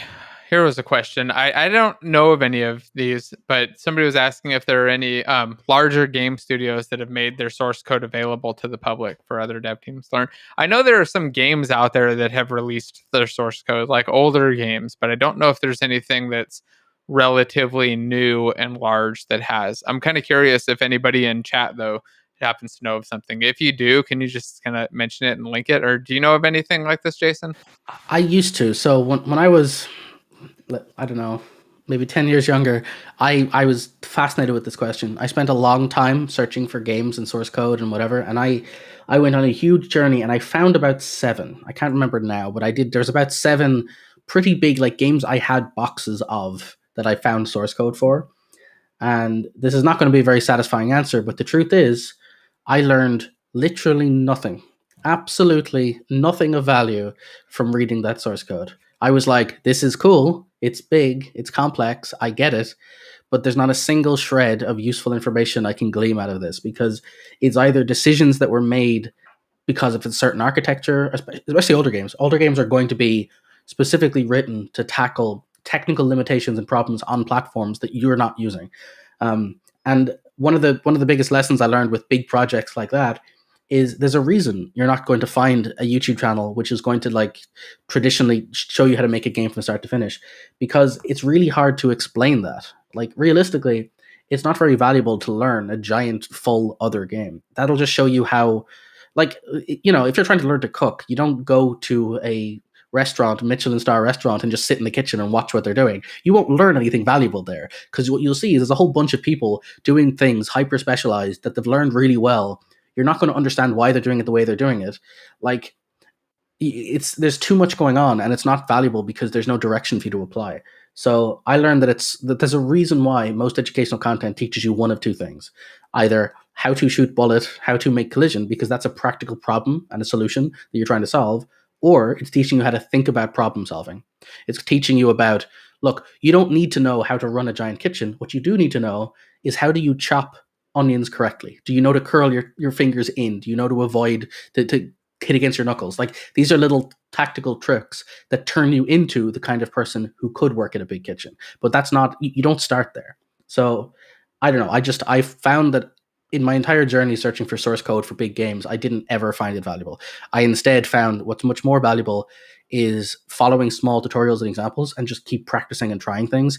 And you eventually understand through, I guess, osmosis. You eventually, you'll get there yourself. It's not something that you're ever going to find. Like, if I just find a big game, I can copy their architecture and my games will be good too. Because that's completely forest for the trees. The metaphor I've used for that is, it's like, if you want to learn how do I heal wounds? ... What's the answer to healing wounds? Let me just watch a doctor for a bit. Oh, that doctor just put a plaster on somebody. Cool. So plasters equals healing wounds. Right. If I break my leg, I'll put a plaster on it. I'm sure that'll solve the problem, right? Like, you're not, if you don't know what the decisions led up to making the things you're seeing, it's completely pointless for you to just copy and emulate what you see. So I just don't find it valuable. I think that's a fair point, because I mean, I've grabbed some in the past. I have definitely looked through some old games and some engine source code plenty of times, and I've also really never learned anything from them. Like, I've been able to kind of navigate my way through some. Some I just get totally lost, and I'm like, I don't even have a clue how this thing works. Like, it doesn't make a bit of sense. But most of them I can kind of understand a little bit of what it's doing and how it's working, but no idea of why.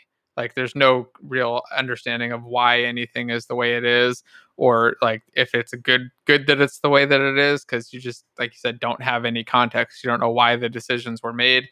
You don't know if the system used to be one thing and it changed to another thing 3 different times and switched hands 2 other times. Like, you really don't know, like, what are the good parts of it and what are the bad parts if you're just looking at it too. You could be taking a big project that the developers, worked on and just copying the part that they hated the most, that they thought was the terrible hack, because you're like, oh, that's a neat one. Like, and it's really, they're like, oh, that was the worst part of the project, but we had to slap it in there last second. So without the context, it's difficult. The other thing too is that teams are big, right? So oftentimes it's not one person; it's a hierarchy of, like, one person does it X way, and somebody else joins the team and they follow the way that person was doing it.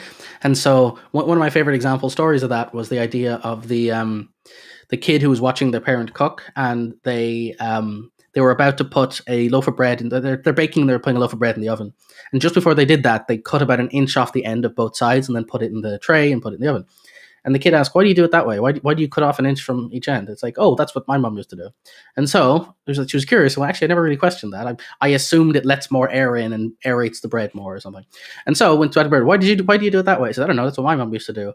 I always assumed it made it crunchier on the outside. It was just a thing that you did and whatever.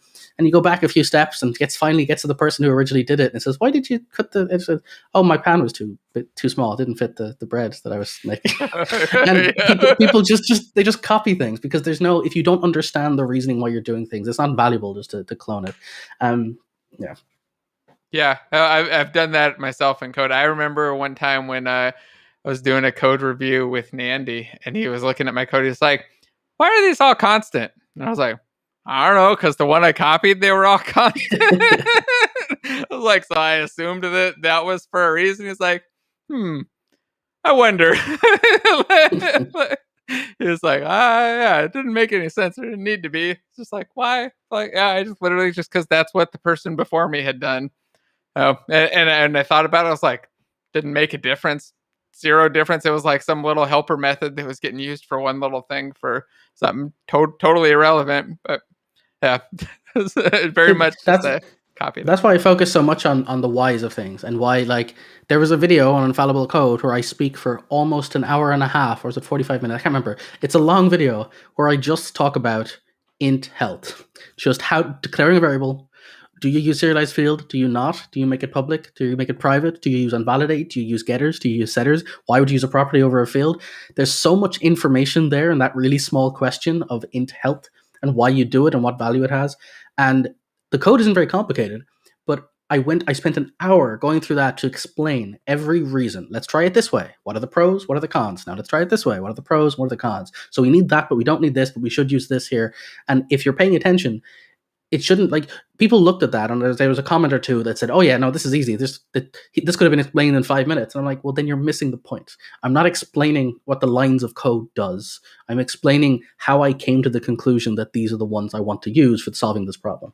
And so honestly, I recommend learning to solve problems, not specifically learning the code. That being said, if you really, really do want to just take a peek under the hood, I would say it's not something you should do early in your career, But I've gotten to the point I will cheekily take a look at other games' code from time to time because I'm curious how they did it. For example, it was really interesting for me to see what assets Hollow Knight used for their input solutions or for their other stuff.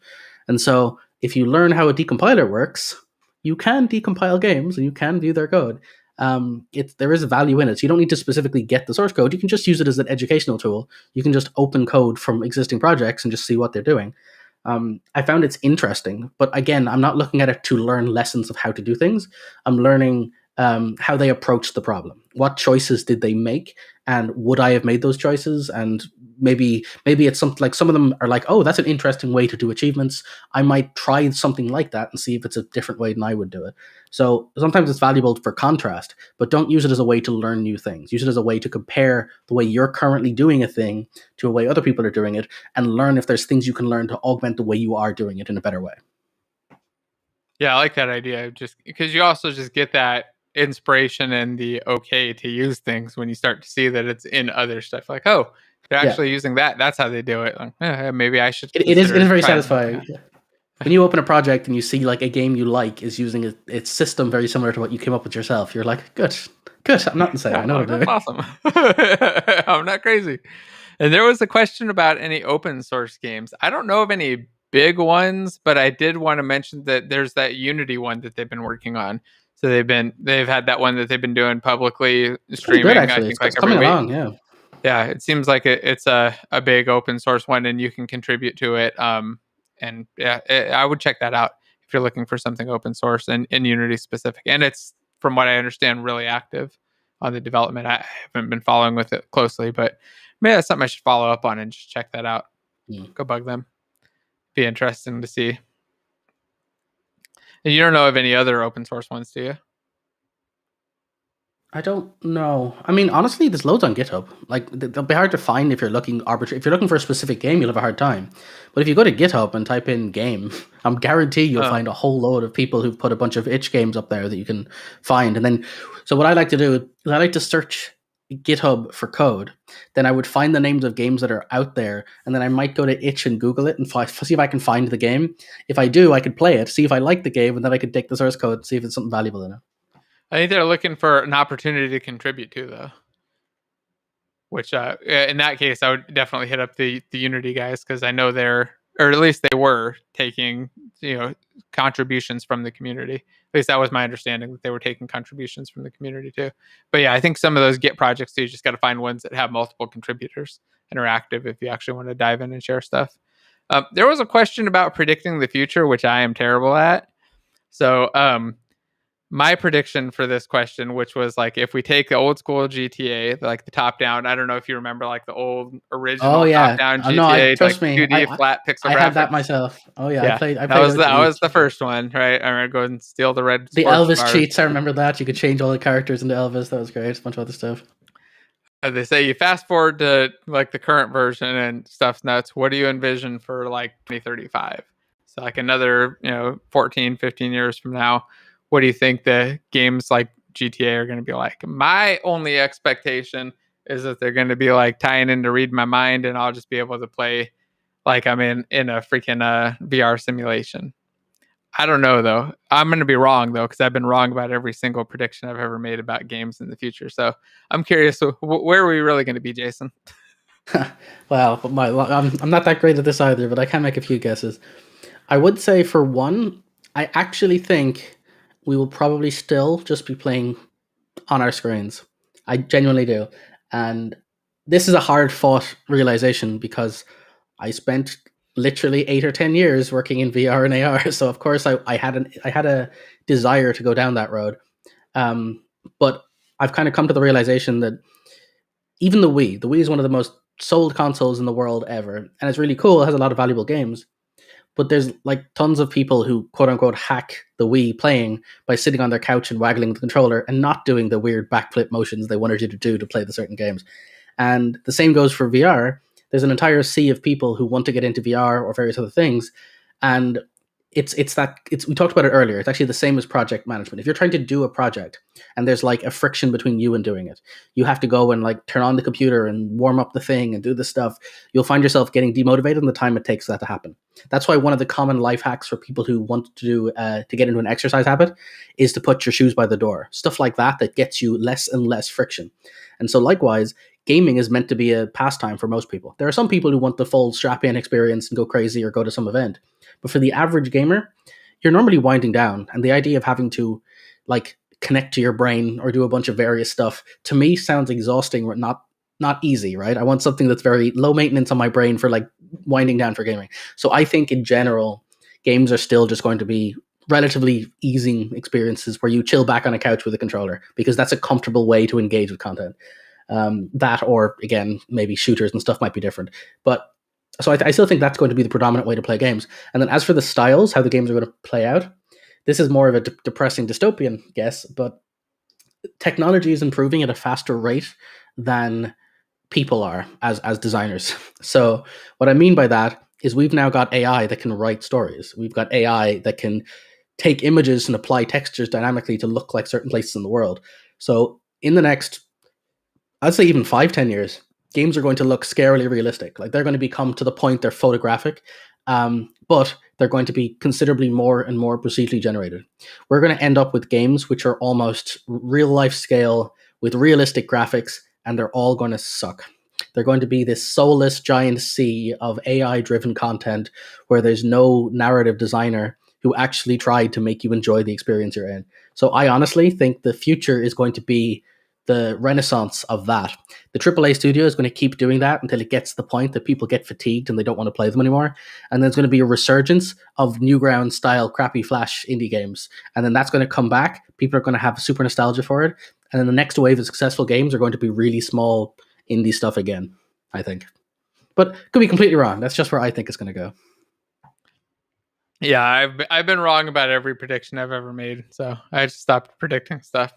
Or just predict crazy stuff. Like I want mind control, and I still need to grab out these mind reading headsets and get them all working and let them control my games. But I like to get it projecting into my head soon. Get a Neuralink and all that stuff, you know. But yeah, I was expecting to have some nice VR glasses by now, that I could just wear around the house and play games in VR. I mean, I guess it came kind of close with the Quest 2, but not quite. Yeah, I mean, I'm not going to say I didn't really enjoy playing a bunch of games on VR. It's just like I had a lot of fun when I had a group of friends over. We put the headsets on, we had a few beers, and we went crazy playing like techno. We played like various different things like Beat Saber and other kind of fun games like that. But it's not what I want to do as a gamer personally. I'm more of a fan of narrative-driven games, so I like the smaller scoped stuff in that range. Yeah, same here. I'm terrible at writing them. One thing I would say, this kind of highlights my point, though, about the way games are going. So this may be a hot take. I don't know what people feel about this one, but I recently finished Ratchet & Clank, the new one, and it is undeniably gorgeous. It's a really good-looking game on PS5. It's not a game that could only be made in PS5, like some of the marketing is saying, but it is good. Like it's got really shiny, ray traced graphical nonsense. Everything is this like beautiful environments and all this shiny stuff. And I finished it. I finished it with all of that lights and fanciness on, and it was a fun game. But I will admit, some of the gameplay annoyed me because some of the stuff, there wasn't enough distinction between foreground and background. I found myself, because the game is about collecting random things. So you're going to be looking for collectibles. And there's certain things where the line between what is terrain I'm meant to walk on and what is just arbitrarily like floating rocks or cool parts of the really expansive vista of the environment, I couldn't see the line sometimes. And that led me jumping into invisible walls or climbing up arbitrary things I wasn't supposed to. And it kind of struck me how much that was detracting from my experience. But then, that's one side note. And then at the end, when I finished the game, I realized you can go into the graphic settings and turn off all the ray tracing stuff. And so I did that, and I played like New Game Plus, just a little bit, just like a couple hours, and I honestly enjoyed the game a lot more.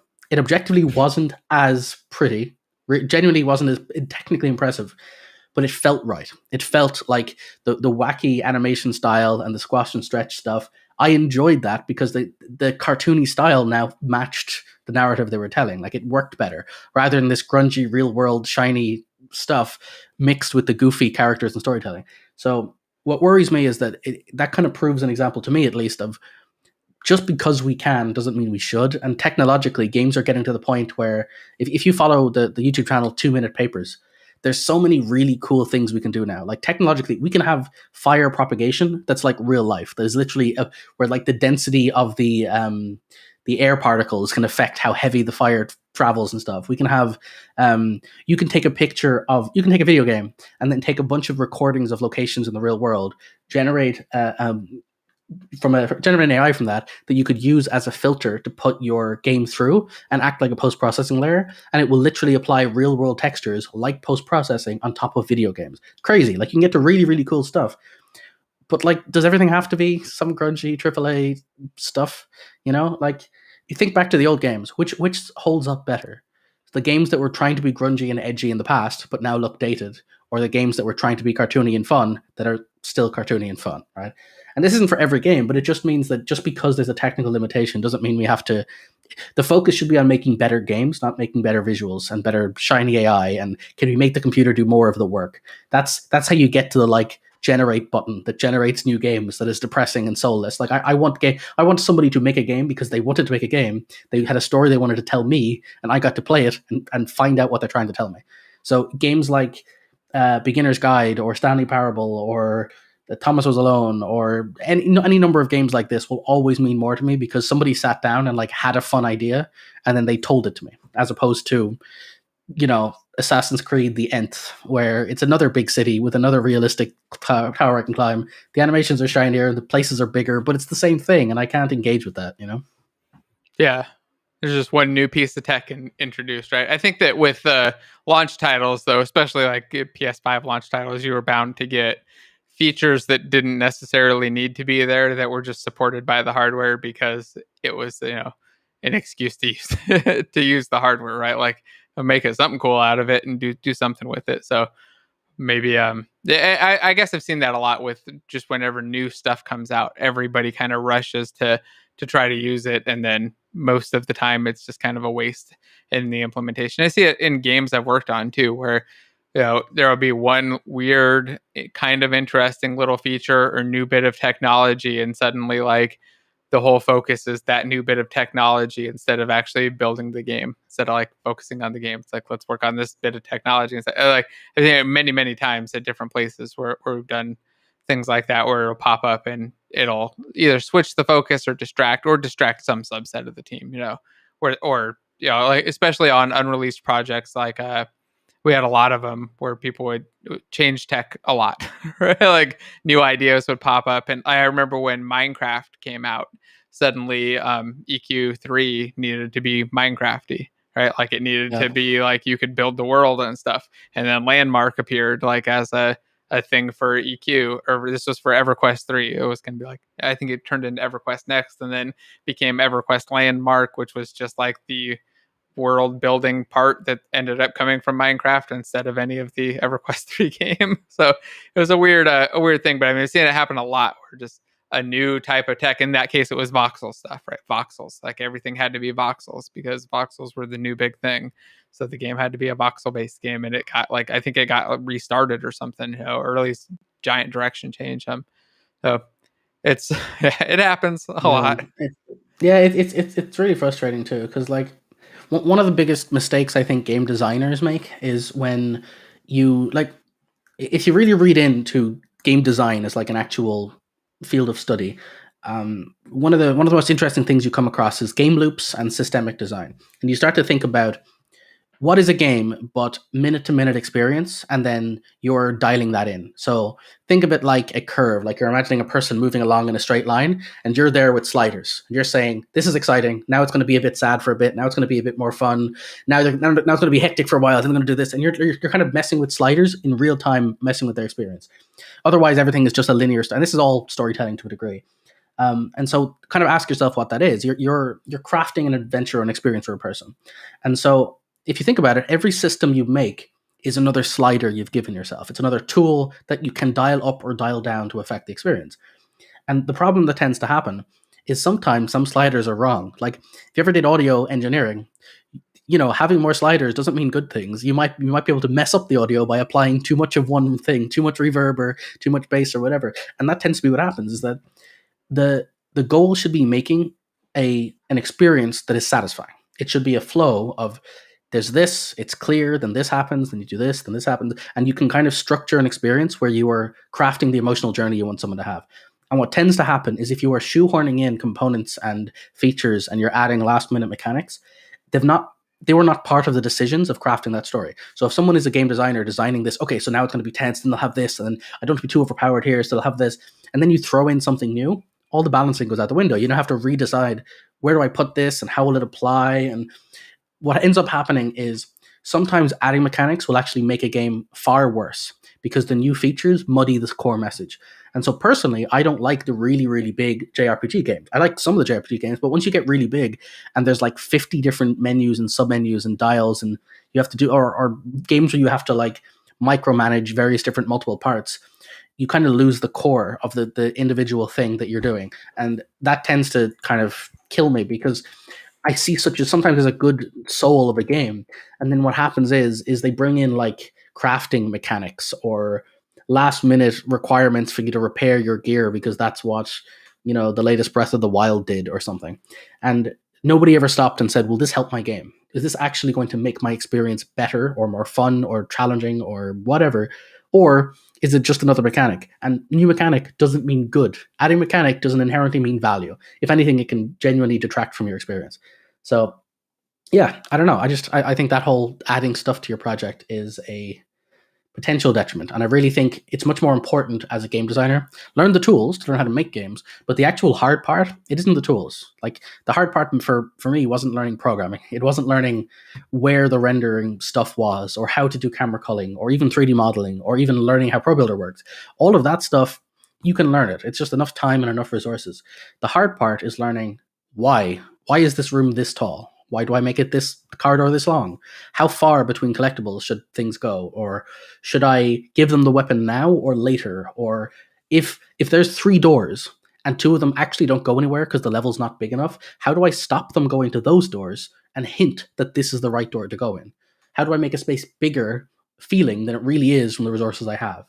Or how do I make my gun? I've got 2 kinds of guns, they're roughly the same. How do I make one feel more powerful?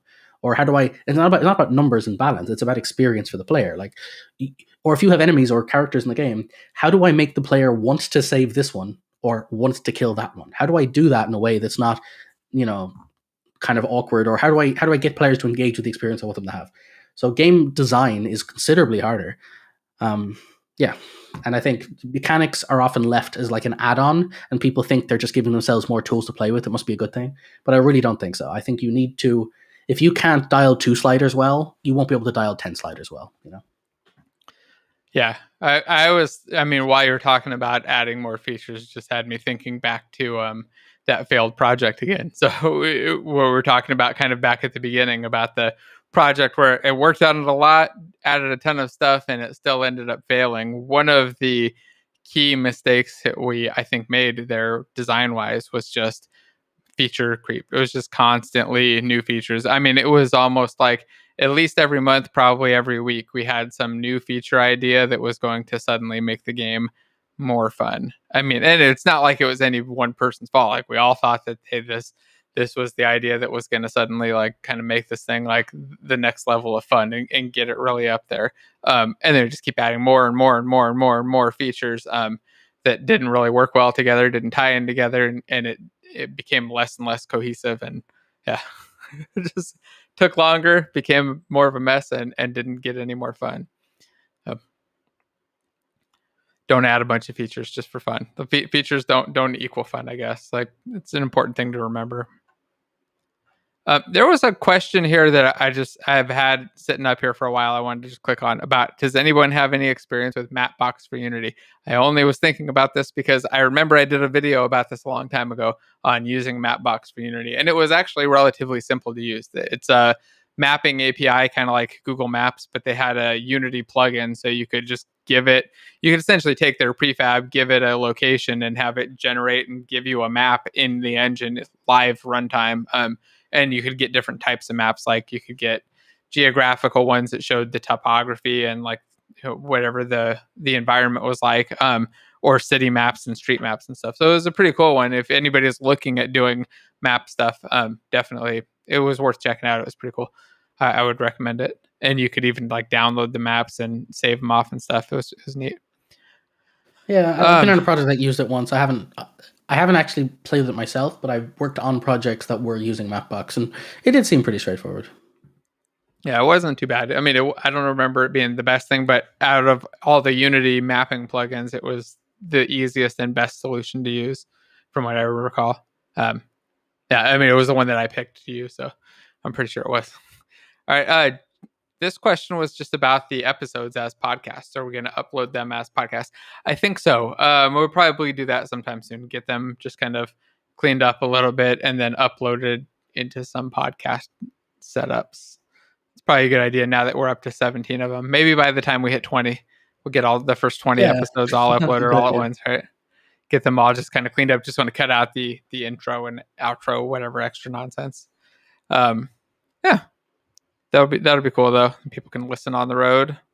That's one of the things I used to do all the time, by the way. When I used to drive into work, all I would listen to were podcasts. I mean, for a long time I listened to music, but after a while I was like, okay, I'm tired of listening to music. I got to do something else. And I started finding development podcasts that were usually about they were either like programming, general C# stuff, or game development stuff.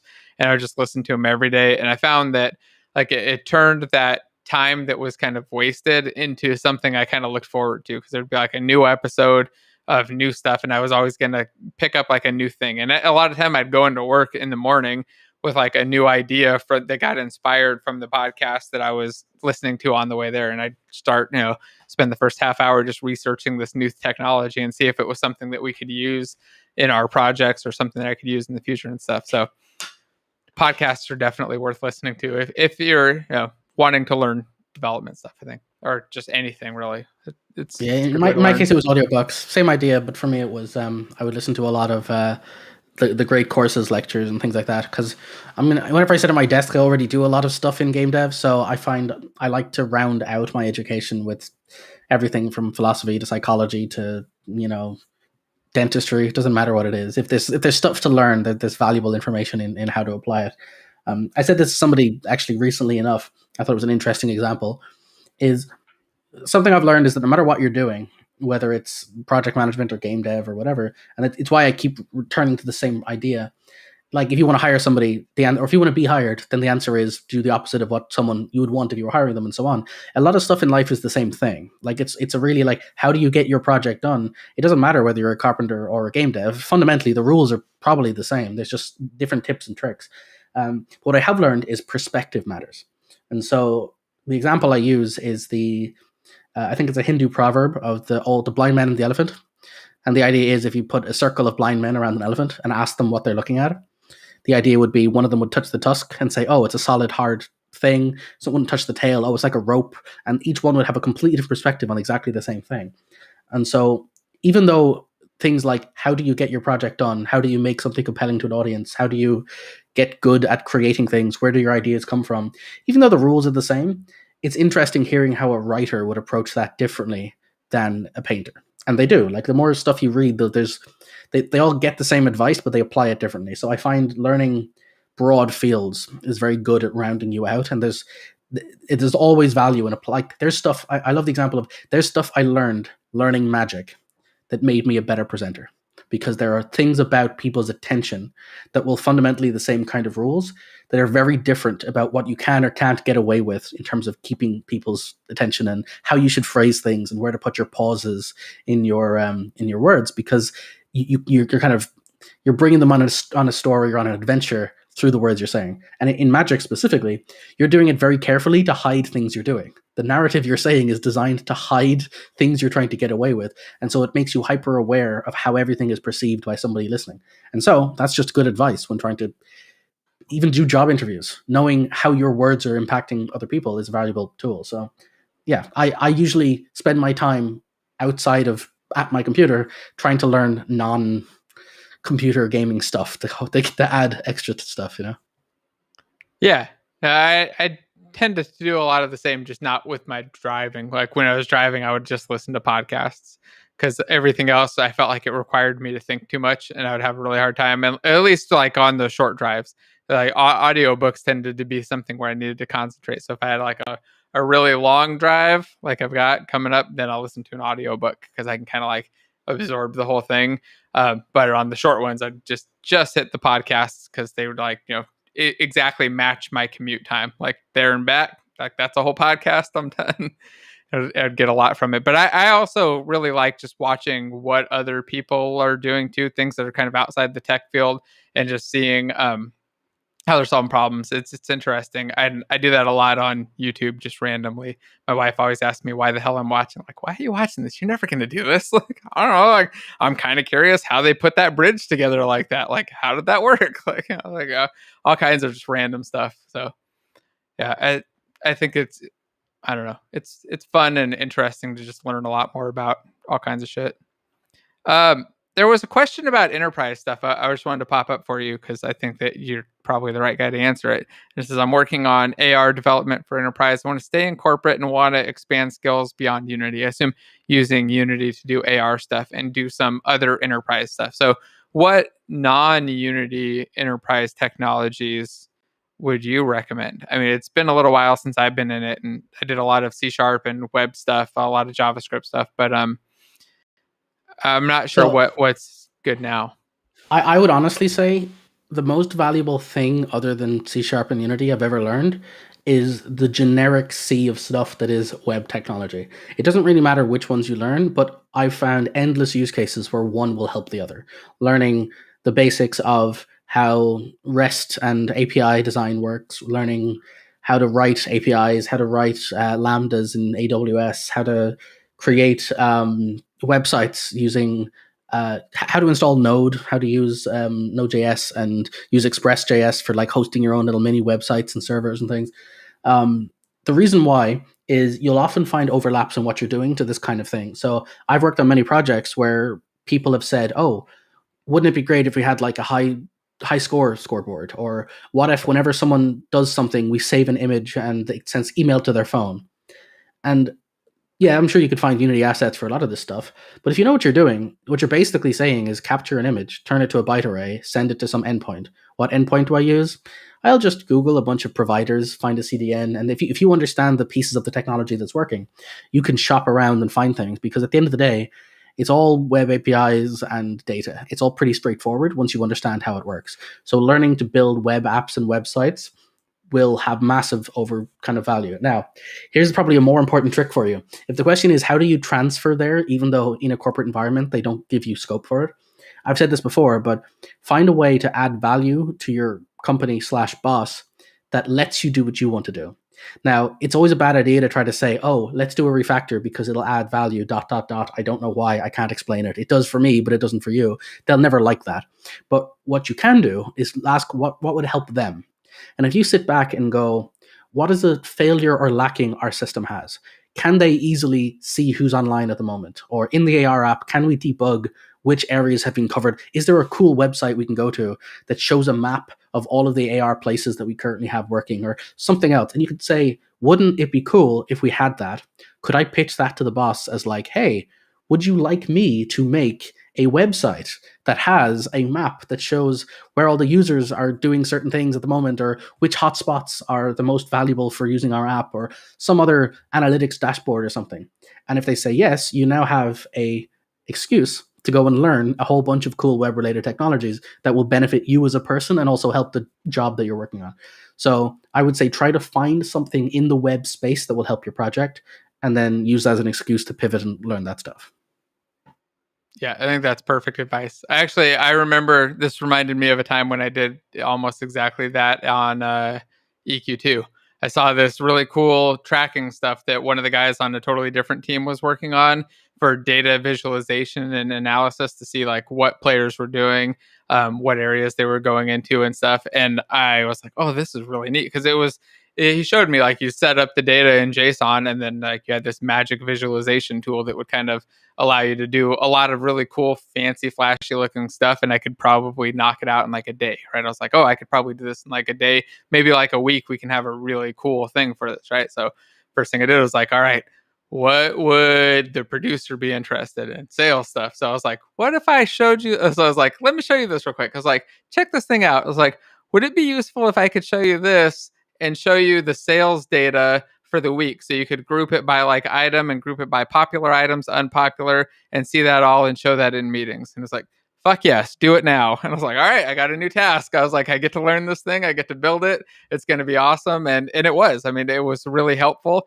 It ended up being like a cool tool because we were able to see like what things were actually popular and what weren't. Because the previous solution was looking at an Excel sheet, which I mean, it had all the data. It's just that when you're trying to visualize data, looking at rows in an Excel sheet versus icons of the items and stuff that are all color coded and grouped up by like what's popular, what's not, it is so much easier when you can visualize it and relay it out like that.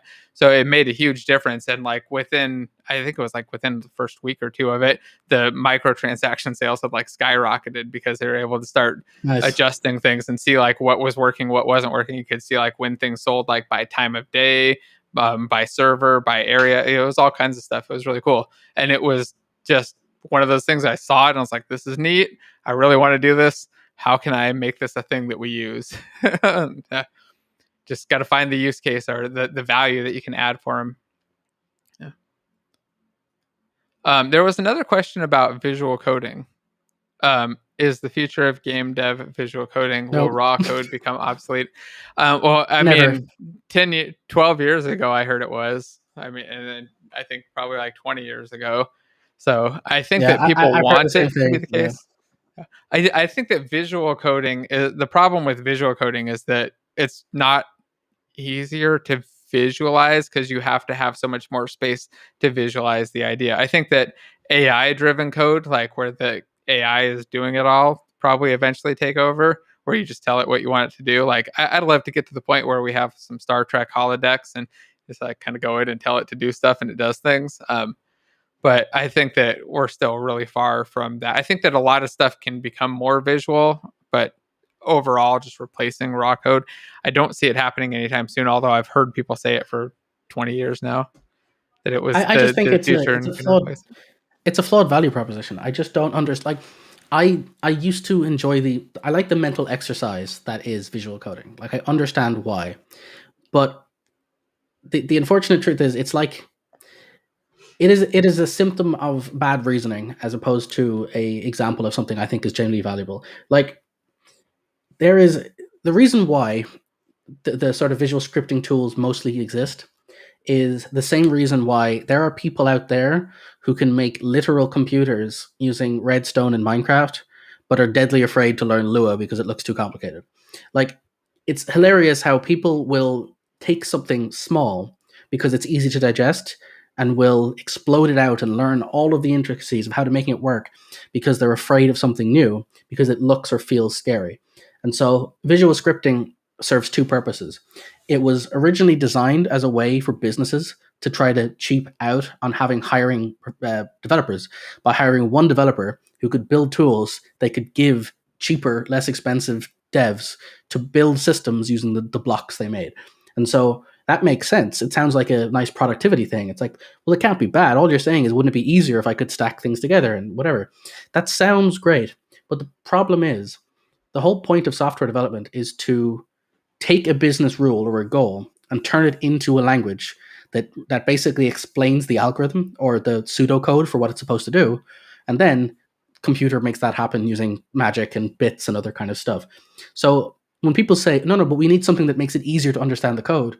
Well, but that's what the code's for. The entire point of a programming language is the intermediary language between a computer and the business person. That is literally the point of software. If it wasn't, we'd be writing in IL directly or in assembly. And if there was a way to turn raw English into code, we wouldn't hire programmers. So the reason software exists is because it takes business rules that are hard to define, turns it into something easier to understand, and then turns that into something that the computer can process. And so visual scripting doesn't really serve a purpose outside of doing the same thing again, but hiding the features and then making it harder for devs to use because it doesn't have half the features. You have to block into it. And while it lowers the barrier to entry for people getting into it, they're eventually going to get stuck. If you ask anybody who uses visual scripting tools of any kind, they'll eventually say, oh, it's great until I hit a wall and I have to go and buy an asset. Or what more likely happens, in the case of Playmaker, an entire library of people make additional plugins to try to fill in the gaps that are there. And the gaps aren't there because anybody's bad at their job. It's gaps are there because you physically can't replicate every possible hypothetical feature in a combination of nodes and modules and whatever. Like, you're never going to do that. So the problem I have is that a lot of people think what they're getting away with, it's like cheating. If I learn visual scripting, I don't have to learn all of that weird complex code stuff. And it's like, okay, which parts of the complex code? I don't know, all the syntax, the dots and the arrows and the brackets. I'm like, okay, that's a bunch of characters. I can understand that looks scary. It's a scary looking language. But the hard part to learn as a programmer is logic gates and while loops and relationships between objects and what for loops are and why you use them and all of the complicated stuff, like how to sequence things, how to store state of things, how to manage all this stuff. Spoiler alert, you've already learned it if you can use a script tool. If you can use a script tool. You have to. You can't get anywhere unless you can build sequences of things and do stuff. And it seems like such a weird decision to try to move away from just writing out the code. If anything, it should be the other way around. In the future, if there's ever going to be anything like a replacement to code, it's going to be writing a story. The story gets translated through AI into code, which then gets used by a system. If anything, it's going to be more linguistic and less into the visual scripting side, in my opinion. I think that's probably the case. Yeah, whenever I've seen stuff switch to visual coding, it's not. It's easier. That's the thing. It's easier at the beginning, right? When it's really, really simple. As soon as it gets more complex, it's way harder to understand and manage and reason and maintain. I think.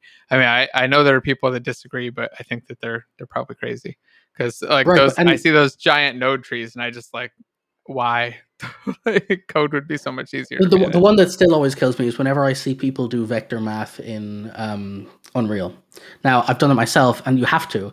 But when you've literally got nodes, add nodes, multiply nodes, and then take the outputs and combine them, you're like, that's like 3 characters and a star and a plus. Like, there's not...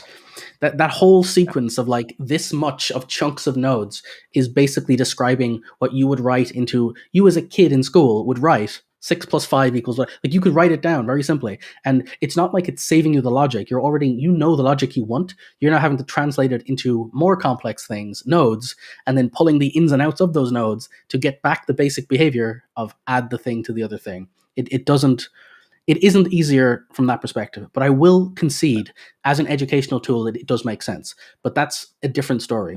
That's because by design, it is simpler blocks.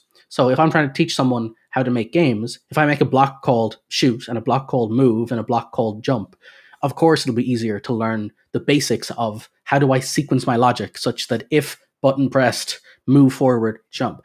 But what you're doing is you're actually teaching people that conditional logic.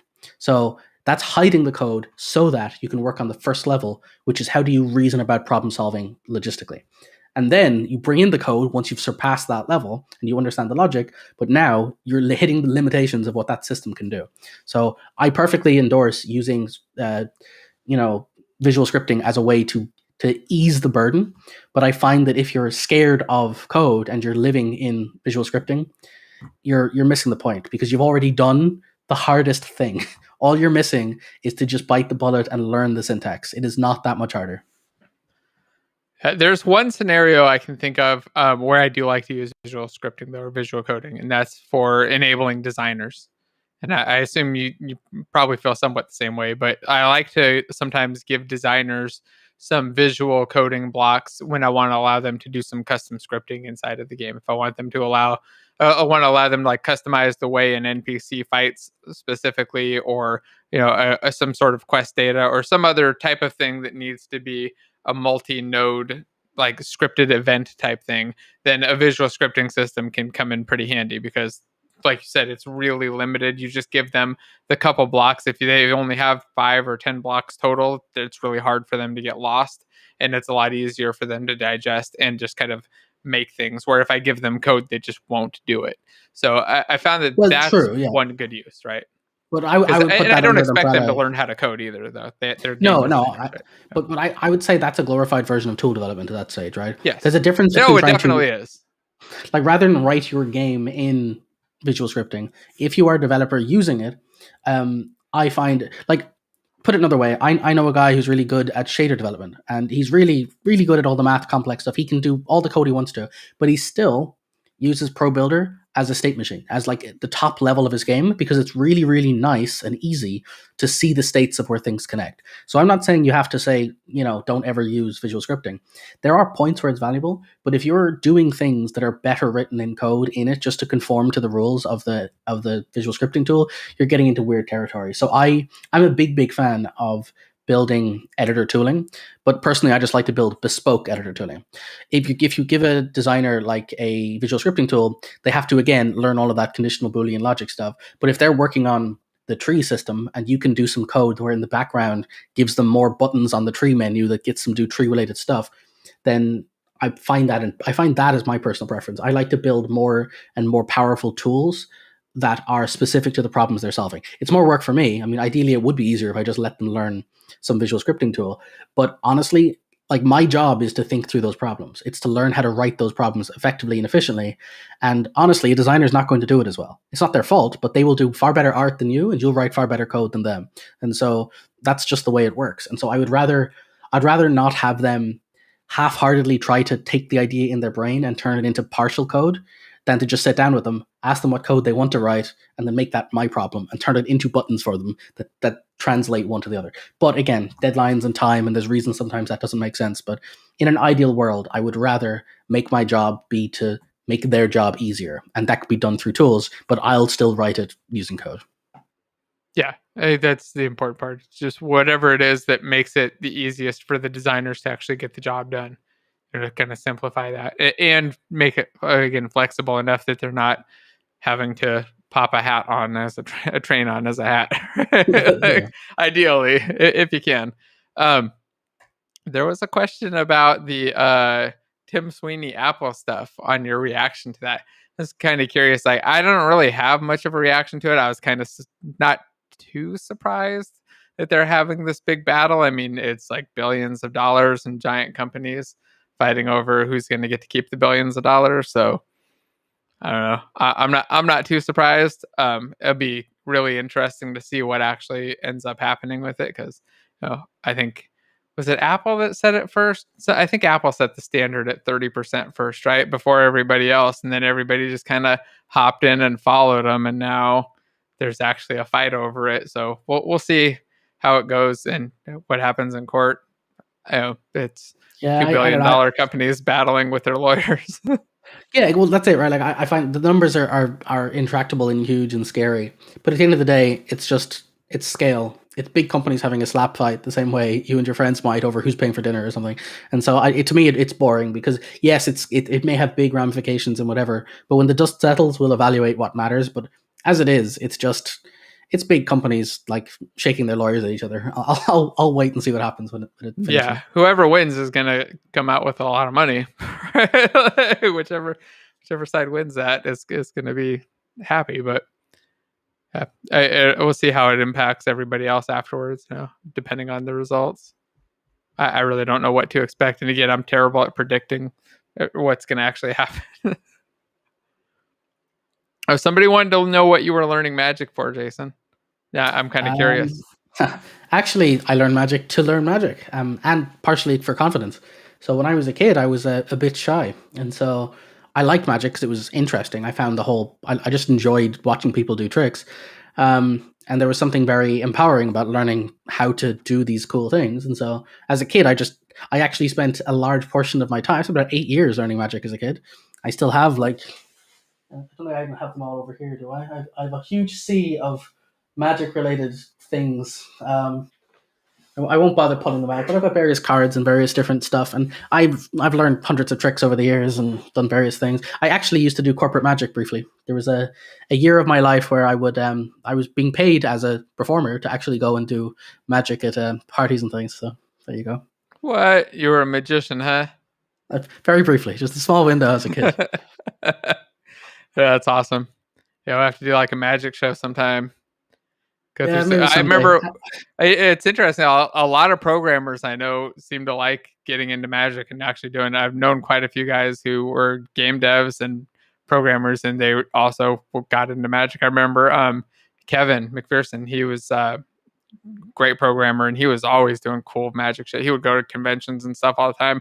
I was like, oh, that's interesting. And then he'd come back and like, fuck, blown away.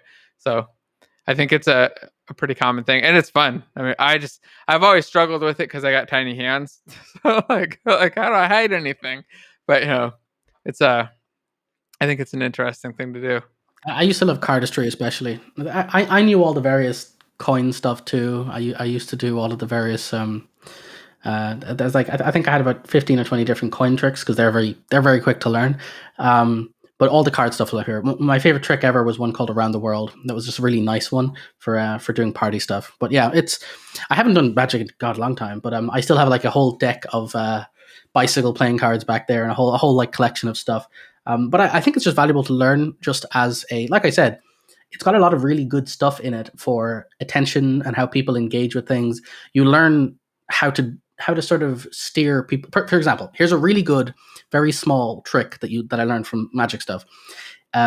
Some tricks require the deck not be shuffled. Other ones, it's okay. A lot of tricks doesn't really matter. And one of the most common things you'll do is you'll have special cards that affect your trick that you'll palm, or you'll do a Tenkai palm, and you'd basically hide the cards. You give them the deck to shuffle, they take it back, and you would just carefully add the cards back to the top. And that way, the shuffle is just a silly kind of whatever.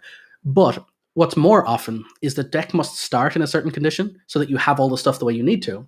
But around halfway through the trick, the job's been done. You've given them the right card, you've forced them to pick something. And so what you can say as a magician, it's a small thing, really, really small. But if you, midway through trick, say, okay, you know what, why don't you shuffle the deck again? And you hand them the deck of cards and they shuffle it. They will remember afterwards, because what happens is people will tell the story of the trick you did to other people. And they'll have a version of history of how that played out. So I've been at a table where somebody was like gushing about this magician they saw, and they did this really cool trick, and they did this and this. The thing is, I know the trick. I know how it works. And so they told me. So I shuffled the deck, we did this stuff, and then they did this, then I shuffled the deck again. And I'm like, no, you didn't. I know you didn't, because for that trick to work, it can't have been shuffled the first time. But I know you truly believe it. And they're like fighting me on this, saying, no, it was. I'm like, I know you know it was, because they told you that. But the truth is, that's not how that works. And so there's a lot you can get away with. Another one that I stole directly from Darren Brown? No, yeah. Darren Brown. It was so cool. He's actually got, people don't know this, Darren Brown, the Channel 4 guy who does all of the kind of mentalism tricks and stuff. He actually used to do cardistry before that. So he has a very old book, it's very hard to find, that is on magic tricks and card tricks. And he has a whole set of, he's got this really good one called Ezekiel's Rose, really good trick. But he's got a whole lot of stuff in there. But one of the things that's really valuable is he talked about he used to do corporate magic stuff as well. And he did this one trick where he would do a whole lot of stuff, have a load of people pick cards, and then at the very end, he would collect all the cards and like do a big ta-da, these are the 5 cards you picked. And then he'd go around the table and shake hands with everybody and say, thanks, I'm glad you liked the trick, whatever. But as he did this, he'd walk right up to somebody at a dinner table, pick their drink up, put a card under their drink, and put the drink back down. He'd go around a whole table of people shaking hands, and nobody notices. And then when he's very done, he'd say, you know what? I'll do one last trick for you. And he has 5 fake cards in his hands. He puts them in the deck, gives the deck a shake, and says, now look under your drinks. And everybody freaks out. Because there's a huge disconnect between what you do and what people think you do. Because the part of the whole idea of the arc of storytelling, and again, like I said, it even applies to game development. The beauty of learning this stuff for game development is you learn about attention. And there's this moment in Magic called the offbeat. And effectively, if I do a trick and there's a really dangerous move after it, I say dangerous as in like, it's really obvious if you're paying attention to what I'm doing.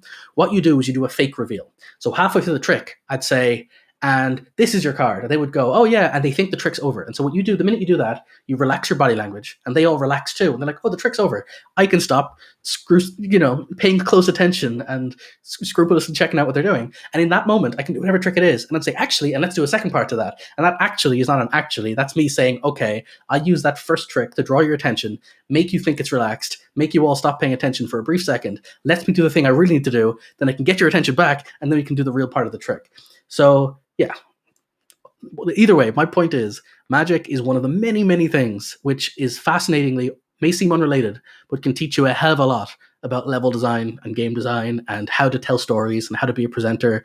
So yeah, the reason why did I learn magic? Well, because I didn't realize this at the time, but it's because it's very valuable, and so is a lot of the other stuff I learned. So now I'll learn anything somebody can teach me, because to my surprise, it almost always has some value. Wow, yeah, that's great. Now I just want to go learn magic. You got me inspired. Like, man, I need to learn some magic tricks. That's cool stuff. I mean, I think just the attention part in general is super valuable, and then you've talked about that a lot in game design in general. So there was a question also, about. Go ahead.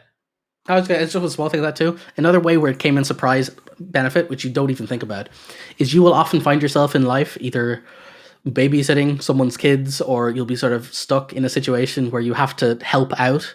And you'd be surprised how having a really easy set of quick grab a straw and do a fake levitation is so valuable to get attention, especially if you've got really hyper kids. You can often you can't tell them to sit down, you can't tell them to focus. But a little trick I used to do is there's a disappearing card trick. I don't know if I can even explain this. I'm so out of practice, I won't even try doing it. But you'll see magicians do this, where they have their hand out and they have a card, and they'll flick their hand and the card disappears. So that trick, you can learn how to do it. It's whatever. It basically, it takes a lot of practice, but it's doable. It's not impossible. So what I used to do is, whenever I was babysitting or stuck in a situation where I had a bunch of kids that were kind of being noisy and I had to sort of wrangle them, I would just sit there to myself as if I don't even pay attention to them, and I would just make a thing disappear, make it reappear, make it disappear, and then they would stop, and then one of them would eventually notice and go, "Whoa, what did you just do?" And I'd be like, "I didn't do anything." And then now they're watching you carefully because they're now paying attention. And then you would just pretend nothing happened. Then you do it again, and slowly they would like get everyone's attention. Say, "Look what they're doing." And so you never tell them to sit down. You never tell them to be quiet, but they will, by their own volition, be so interested they will sit down. And then you could say, "Want to see something else? I'll even show you how to do a trick." And then you can show them stuff. And so it's that way of sort of getting people's attention to work with you rather than against you. And so that I found really good when you're like, anyone who's ever tried to tell a bunch of hyper kids to sit down, it's not going to work. But if you can get them excited or interested in something, same thing goes for science. If you know good science tips and tricks, you can really inspire and have people be interested by just doing something cool and sciencey, and then people will sort of flock to be interested. So it's just a good life thing to have. Yeah. No, I've done that on a much smaller scale too, the toddler level. I can get away with the magic tricks with toddlers because they're not very attentive at all, right? It's very easy for me to make things disappear. So it definitely works there, but I feel like I want to learn some skills and get better at it at the higher level. So I could even do it to like 8-year-olds and trick them, and not have them be like, "I know what you did." I saw that. Oh, you went silent. Sorry, I forgot to press the button. If you want a really good trick for like 8-year-olds or something, here's one, works every time, right? So just get yourself like tissues or some other piece of paper, or scrumple up a piece of paper. And what you do is scrumple it into a ball, right? And then stand behind them, so your hand is like over their shoulder. And then take the ball and just like slam it into your hand like this and say, "Watch this. 1, 2," and then just throw it behind you. Go like that. And from their perspective, where your hand is, they'll just see the hand hit yours a few times, release it, disappears, and they'll go crazy. It'll look like the ball's disappeared, but you can literally just throw it behind you because you draw all the attention towards the front where you're hitting your hand. That one works like a charm. Kids love that one. Yeah, I'm gonna have to do that. So I want to hit this question on how to write tools real quick that had popped up. So the question was just, how do you write tools? And I think that it varies a lot depending on the type of game that you're building, right? You build tools based on whatever the tasks are that your designers are having to do or your artists are having to do that are slow, repetitive, and tedious, or just wasting time.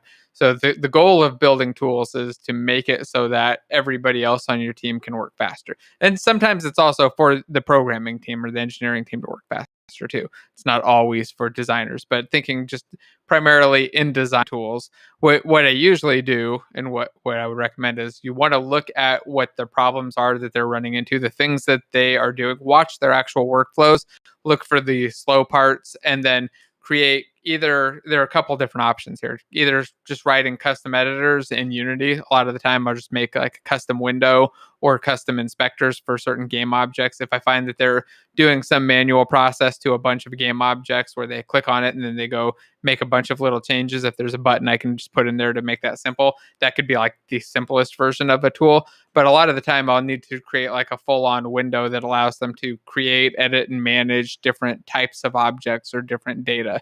I find that most of the time the tools that I'm building are either for placing things in the world to make it so that it's easier to put stuff where you want it to be and have it and see where the stuff is placed in the world, or it's stuff to create like template data like NPCs or items or quests or stuff like that, where it's just common data that doesn't even have a visual representation, but they would normally have to go in and create a bunch of entries in a database table or a sheet, or create a bunch of scriptable objects, or whatever the thing is that they would have to do, or create prefabs. I want to minimize that and make it as easy as possible so that they can set that stuff up with as little work as possible. But again, the biggest part is looking at what their actual workflow is and finding all of the parts and making those fast. Whatever it is that they're doing that takes a long time, make that a really fast, and then go on to the next thing, make that really fast, and kind of continuing with that. At least that's my solution for picking tools and building them. The other thing I do is just ask them what it is that they need, what the hard part. I mean, because you'll watch them, but also just talk to them and find out what it is they're struggling with, what you can do to make it easier. A lot of the times you'll find that they're doing stuff that you can fix with 10 minutes of code, but sometimes you just need to write a full-on big tool to deal with the thing, like that data management or the data analytics thing I was talking about earlier. There's a separate tool and kind of combined with some extra code, and just you find the problem and find a solution for it. Or in that case, I guess I found a solution and then found a problem. I was like, this is a solution I want to learn. Yeah. And I was like, but I actually had a problem. That was a nice thing. It wasn't like I just made up a problem. Like there was a problem. And when I presented it, they're like, this is actually a great solution. And it worked. So it's hard to, sometimes you'll find a solution and try to find a problem and there isn't one, and you just slap it in there anyway. And I've done that plenty of times in the past. I'd avoid that.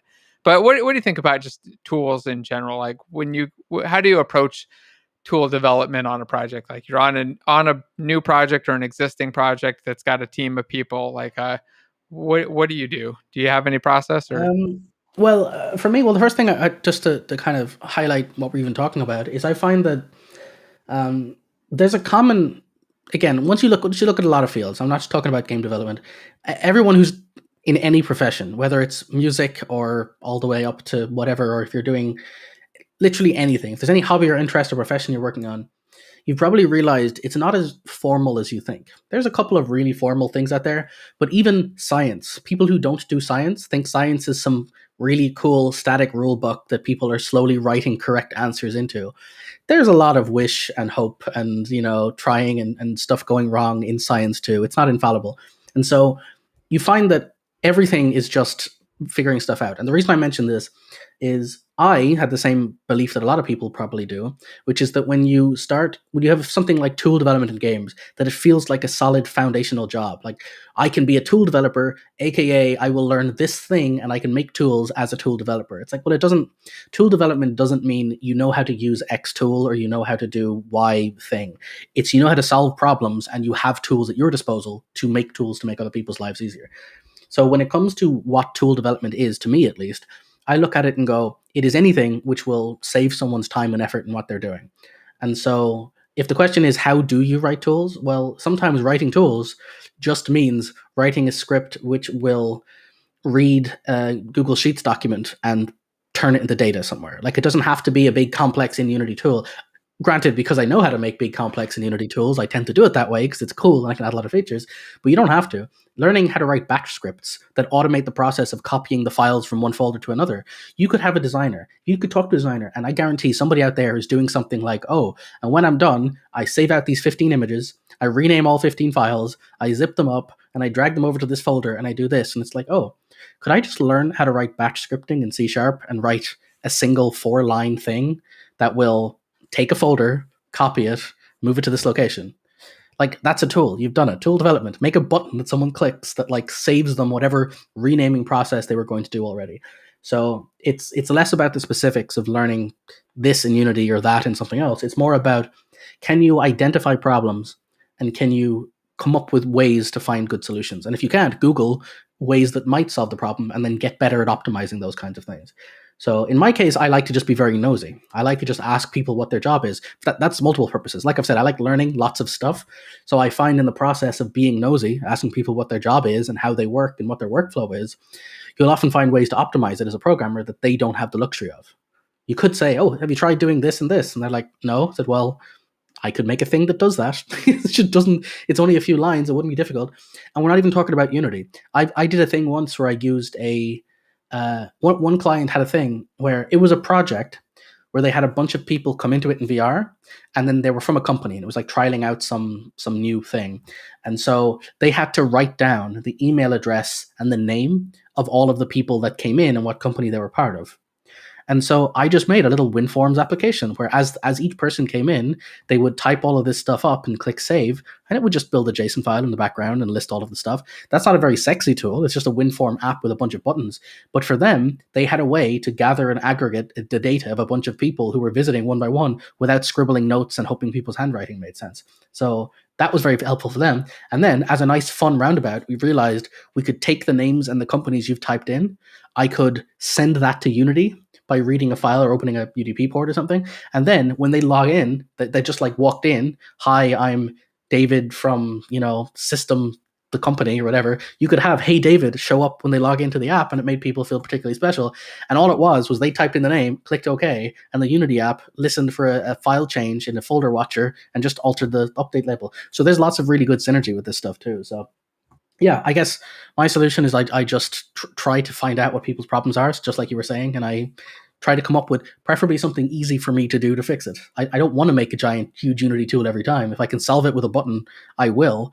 But admittedly, if I am going to make it in Unity, I tend to go overboard. I tend to make this really fancy thing with custom editors and stuff, because if you're already leaning in, it's a place for me to practice my own user experience design. If I'm building a tool they'll be clicking on and doing menus, I like to treat it as an educational practice for myself and ask myself, can I design a user-friendly tool? Can I treat it like I'm building a bespoke app? And so do I use the right colors for the buttons, and can I scale the buttons correctly, and is the usability there? So I treat that as both a development and a personal education as well. Yeah, I think on the education side, it also really ties in with your just the whole idea of having a lot of things under your tool belt and learning a bunch of different technologies, right? Because as you understand more technologies, like you just mentioned WinForms, but web stuff or WPF or any of the other Xamarin stuff, any of the systems out there for building applications, especially the web stuff, though, if you've got that under your tool belt, like it gives you more capability to build different types of tools or build tools in ways that you might not have thought about that are a lot easier, because you building it in Unity may not be the right solution depending on the type of tool that you wanted to build. All right. Oh. There was a question for beginners, and I wanted to hit this and then maybe take some tips and get some rest pretty soon, because I don't know if you can tell from my eyes, I'm still kind of sick and I look like a zombie. But there was a question on any advice for an entry level game developer that plays a lot of Breakpoint. I want to make games, but it's a hard thing to do for hours. And my recommendation here was just going to be to don't do it for hours every day. Just spend an hour a day. Like literally just work on game development. Like if you really want to, work on game stuff and you're really struggling to work on it too much, like just be consistent and spend a minimum of like an hour a day, 5 days a week, just building games and working on game stuff, and don't burn yourself out. Don't go overboard. I mean, again, entry level, just getting started. Ideally you want to like do as much as possible, but if you're finding it hard to like just stay engaged and stay on it, just make it very consistent instead of trying to just burn through it all in a week or burn through it all in like a month and build a thing. Just set a specific time every day that you just work on it and make a little bit of progress on it. If you're consistent with it, you're going to see that the progress, I at least in my experience, the progress will come a lot better than if you do these big like a day long or 2 day long, like, trek through it and trying to build stuff and get struggling and then come back to it like a week or two later and come back to it a week or two later. It's going to be a lot harder than just being relatively consistent and taking it in small little bites. And I did an interview with Chris Lucian a couple months ago where we talked about his project that he built. He actually built a full game beginning to end. It wasn't his first game, but it was his first real Unity game. They built beginning to end, just working 2 hours a week in 2 1 hour chunks every week. So I would recommend something very similar. But if you're at the entry level and you have the time, you don't have a lot of extra commitments, spend an hour a day. Just pick an hour out of the day and go through it. You have any other advice for this, Jason? It's not very satisfying, but I would say the truth is just lower your expectations. Like, here's the thing. The problem, and this is, so as you probably tell, I'm an educator. I do a lot of work where I tutor people. And so I have a lot of people ask me questions like this on a regular basis. And honestly, I get a lot of questions like, I love game X. I want to make games. How do I make games? And the truth is, you're not making game X. I'm sorry, you're not. You just to take that completely out of your mind. That's not even the goal. If that's your goal, you're going to feel like there's an infinite mountain to climb and you'll never get there. Instead, try to have fun with the experience, because the reason why you're not enjoying doing it is because literally you're kind of giving yourself a school, this boring educational learn for by rote for no particular reason. Of course you won't enjoy that. But games, the reason you want to make games is because games are fun. And if you're not even having fun in the process of learning it, maybe something's wrong there. And the thing that's wrong is that you're focusing on the wrong thing. You're trying to learn how to build a AAA giant enterprise game. I'm not even kidding when I say you will have a lot more fun and you will learn a lot more if you say, can I make a cube that spins when I tap the spacebar? And then the more I tap the spacebar, it spins faster. Can you do that and then finish it and give yourself that like a small challenge and then succeed? And then ask yourself something else. Well, what if it like changed color every fifth spin? Give yourself these weird and messy goals and just sort of increment your projects up. Don't try to build a particular game. Any ideas you have of your ideal games, just throw them out of your head for now. Just like, doesn't even matter. If you're trying to learn game development, don't try to make a game, try to solve small problems. And you will have a lot more fun if you just make a box move, make a ball rotate, play sound effects when I press the number keys. Like, there's so much to learn in just binding things together.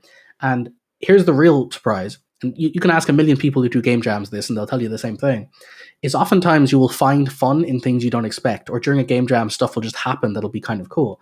And so rather than trying to make your ideal game, if you genuinely want to make games, do something dumb, mess with the editor, play some sounds, make some stuff bounce, rotate some stuff, collide some things, and at some stage you'll eventually find yourself having fun playing with your own stupid experiment. It could just be a ball bouncing off something, or it could just be a thing rotating. And if you stop and catch yourself and go, hang on a second, I've meant to be coding, but I ended up playing with my own stupid toy for the last 5 minutes. I must have been hooked by my own idea. Maybe you've actually already built a game. You didn't realize it. Now it's time to stop and say, how do I polish this in a way that would be a valuable product? So rather than trying to make the game in your head, if you want to make games, the answer is make it fun. And the way you make it fun is by making it small enough that it's easy enough to do, that it's fun to play with. And once the act of developing is fun to play with, then the rest of it will come. And that's actually a good tip for people who are educators in general. If you're teaching children, especially, children have low attention spans. And somebody mentioned Scratch earlier. I used to teach Coder Dojo. I used to literally volunteer to go and do that and projector up in a college, and we'd bring up Scratch, and I would teach a bunch of kids how to make, like, they'd have a Scratch cat, and we could have them animate and talk to characters and bounce into things. And so the way you do it is, the truth is, you would have a room full of 50 kids all trying to follow a tutorial, and only about 5 of them would be following along. Everyone else would have been like, the minute you taught them how to move a thing left and right, they're already moving things up and down and changing colors. They've ignored you, they found it fun, and they're playing with it. And funnily enough, that's the right answer. So what I've learned is the trick is you go up and you teach them how to do the basics, and then you walk around and you help them out. And by doing that, one-on-one, you could find out who's ahead and who's having trouble behind, and you can kind of work from there.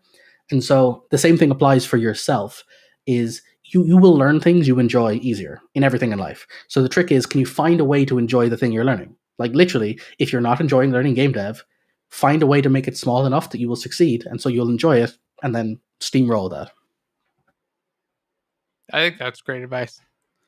And I think, yeah, eventually you get on to making those bigger games, but everybody, I think, kind of starts off with these big things in mind too. Like when you start off game development, you're thinking of the games that you're playing regularly and not thinking of all the small fun stuff that's out there. And then also not realizing just the scope and scale of those things. But eventually, as you're in the industry and you start to meet more game developers, you're going to run into other people that you work with that want to make the same thing. And then what tends to happen is little groups of those people break off, they start to make their own company, and then a new game appears. And that's usually like the start of these AAA companies or games. It's either like a subset in the company like really wants to do this thing, and they start to come together and they push that in the company, or they break off and do their own thing and make their own game. I don't know how many developers I've worked with who have pitched game ideas and wanted to quit and leave and go start a game company or start something on the side. I mean, it's probably like a third of the developers I've worked with have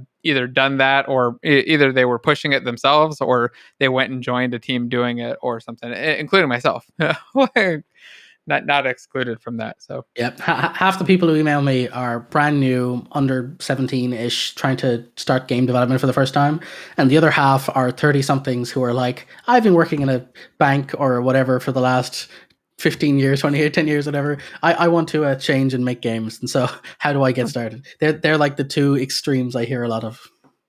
Oh yeah, there's definitely a lot of people in those boats. There's also just a lot of developers who've been working as game devs who just want to go off and make their own stuff, and they end up splitting off. So, all right, did you have any tips this week? I didn't have anything. Oh yes, no, I don't know if you had a couple you wanted to hit real quick before we wrap things up. Sure, let me pull up I have my tips thing here.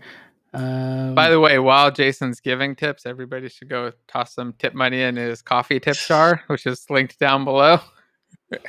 I'm going to do the same in just a second. But I'm curious to see what kinds of interesting, cool things I can learn this week. I went through looking at my tip section. I realized I just had a bunch of questions for myself that I hadn't answered instead of tips. Oh, there we go. I was cleaning my desktop earlier, so I moved some files, and I moved the tips file I've been keeping on my desktop. Right, so let's have a look at what we've got here. Okay, so I guess there was a super chat up above that I didn't see. I don't know why. Oh, yeah? Where was it? I'm trying to find it. What was the question? Oh, here it is. Bam. Sorry, there's so many questions here. I totally missed it. So I'm turning 25. Is it too late to get... Oh, goodness, no. Is it too late to get into game development? I feel like it's an uphill battle. Definitely not. I didn't actually... I think I started my first game dev job when I was 25. Right around there, 24, 25. No, yeah. Probably earlier than that. A little bit earlier, but it was like, very similar, yeah. No, you are definitely not too late. I know plenty of people who've started in their 30s and even later. There's no reason at all that you can't get into it. In fact, if you're at 25, you should be able to get into it relatively quick. I mean, at that point where you're probably super motivated to go really quick and just get in and start right away. I would start developing as much as possible and applying for jobs. We've talked about this a lot in the past, but some of the easiest ways to get in are just to start applying for jobs in things like the QA department, especially where you're doing the game testing. That tends to be extremely easier to get into and extremely easy to just kind of promote up from or get into other game dev jobs if you're having a hard time getting into the industry. But from what I understand, I don't know what the game dev job market's like right now, but from what I understand, like job market overall is pretty open, and I see a lot of people hiring constantly, which reminds me I actually need to reach out to people on a contract that a friend is looking to hire for. So yeah, I mean, I assume you agree that 25 is obviously definitely not too old. Not even, but again, I don't want to. I'm very conscious of the fact that some people have commented before that some of the advice gets repeated here a lot. So I'm trying not to say something I know I've already said in a previous episode. But this is a super chat one. I think you can repeat it. Okay. So the general idea is I find that it's as an argument goes, I just don't like age as an argument for literally anything. Like it's so arbitrary. Like the truth is, to do anything, the question is time. Can I put enough time in? You could be 100 years old, but have like all of your days are free and you've got enough time and resources to spend to learn something. If you are, 14 and happen to work on a family farm and have 1 hour a day, you have a lot less time to work on it. So it's not age. Age literally is irrelevant. It's what matters is, are you going to, one, take enough time, and two, are you actually going to put the effort in to do it? Like, it doesn't, age not only is not a good metric, it's literally irrelevant. It is, if you are going to put stuff in, are you going to put in enough work required to do the thing you need to do? So the answer is, of course, age is irrelevant. I think that definitely is exactly right. It pretty much just comes down to time invested good time invested learning and getting better at the process. It's just like anything else, that the more you practice and stuff, the better you're going to get at it. And being older, you can be an old dev and be terrible at it. You can be John Carmack and be, a 16-year-old super whiz that's out coding everybody else early on. It's really just about a practice, and then probably a little bit of magical innate brain work in his case too. So there's something special going on in there, but I don't know. But yeah, I would say definitely get into it. And if you're having a hard time applying for jobs and just getting hired, shoot me an email. I like to just kind of find out a little bit more. Maybe we can talk a little bit more about this in the future on just getting a first job. Because I mean, for me, like, and a lot of people I know, like, getting a first job really comes down to talking to people and contacts, right? Like, I got my first job from people I knew, but I only knew those people because I talked to them because I wanted to work there, right? I was interested in working at that place, and I was talking to those people about things related to the place, and eventually got into the job there. But I wonder what other types of I don't know. I'm just curious about the whole topic in general, because I haven't got a first job in a long time. You only get your first game dev job once. So yeah, and that's something I was actually saying. I was watching so GameDev Unlocked, David Whaley's course. He's got like a monthly or bi-monthly meetup thing he does with the various people in his course. And there was an interesting conversation where he got a lot of those same questions of how do you get into doing games and whatever. And it made me think about the fact that, like, if you ask somebody who's our age, how do you do X? How do I get into games? The truth is, the answer they're going to give you is, go back in time and do the thing that we did, because we don't know anymore. It's not the same. Like, my answer of go back to when the Oculus subreddit had 1,000 people. You could meet a bunch of new people who are all trying to make games, and then when they have enough clout or resources, they'll hire you, is not a satisfying thing you can repeat, right? It doesn't work that way. So there's no correct answer into how to tell you how to do it. The only thing that we keep repeating on multiple different things is it's all about contacts and who you know and being friendly and helping people out. No matter what it is you're trying to do, find yourself in communities of people who are like-minded, who need work or want work done, and don't go in and start like begging for work. Go in and start helping people out. And if you start helping people out, you will eventually get work. That's all there is to it.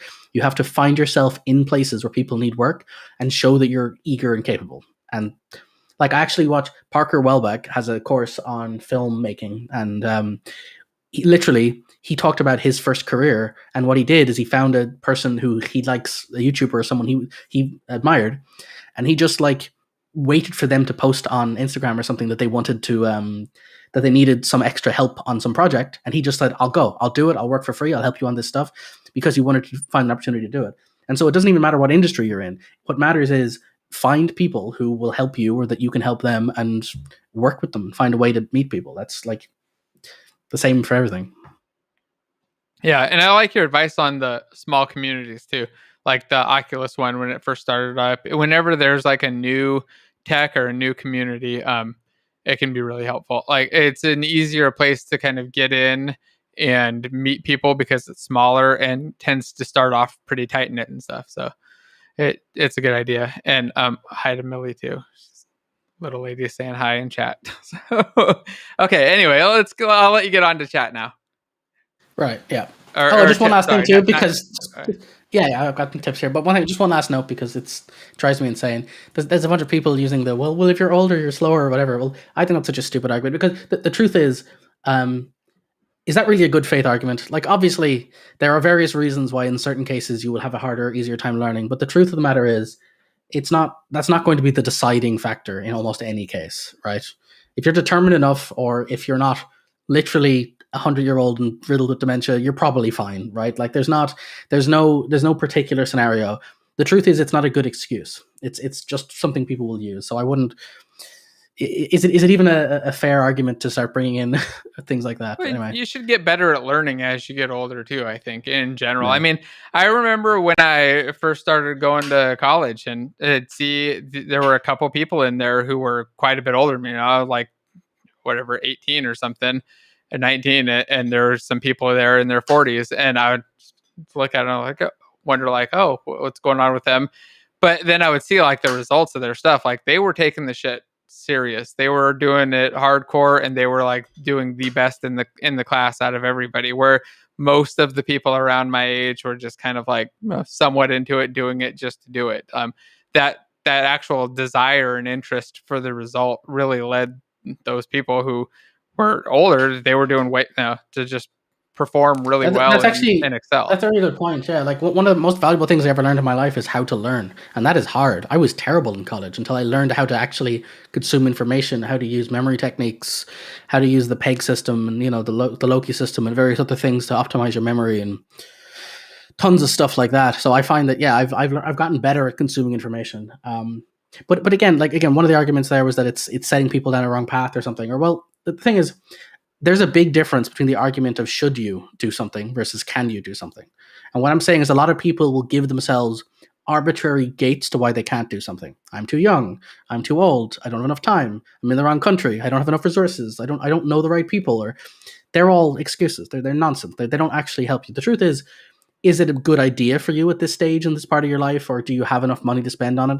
Sometimes the answer is no. I'm not telling you what someone should do with their life, but what I am saying is if the reason why you're deciding not to try to learn something is because you are insert random excuse here, you're probably deluding yourself. It's probably something that you're using as a safety net to avoid taking a risk. Yeah.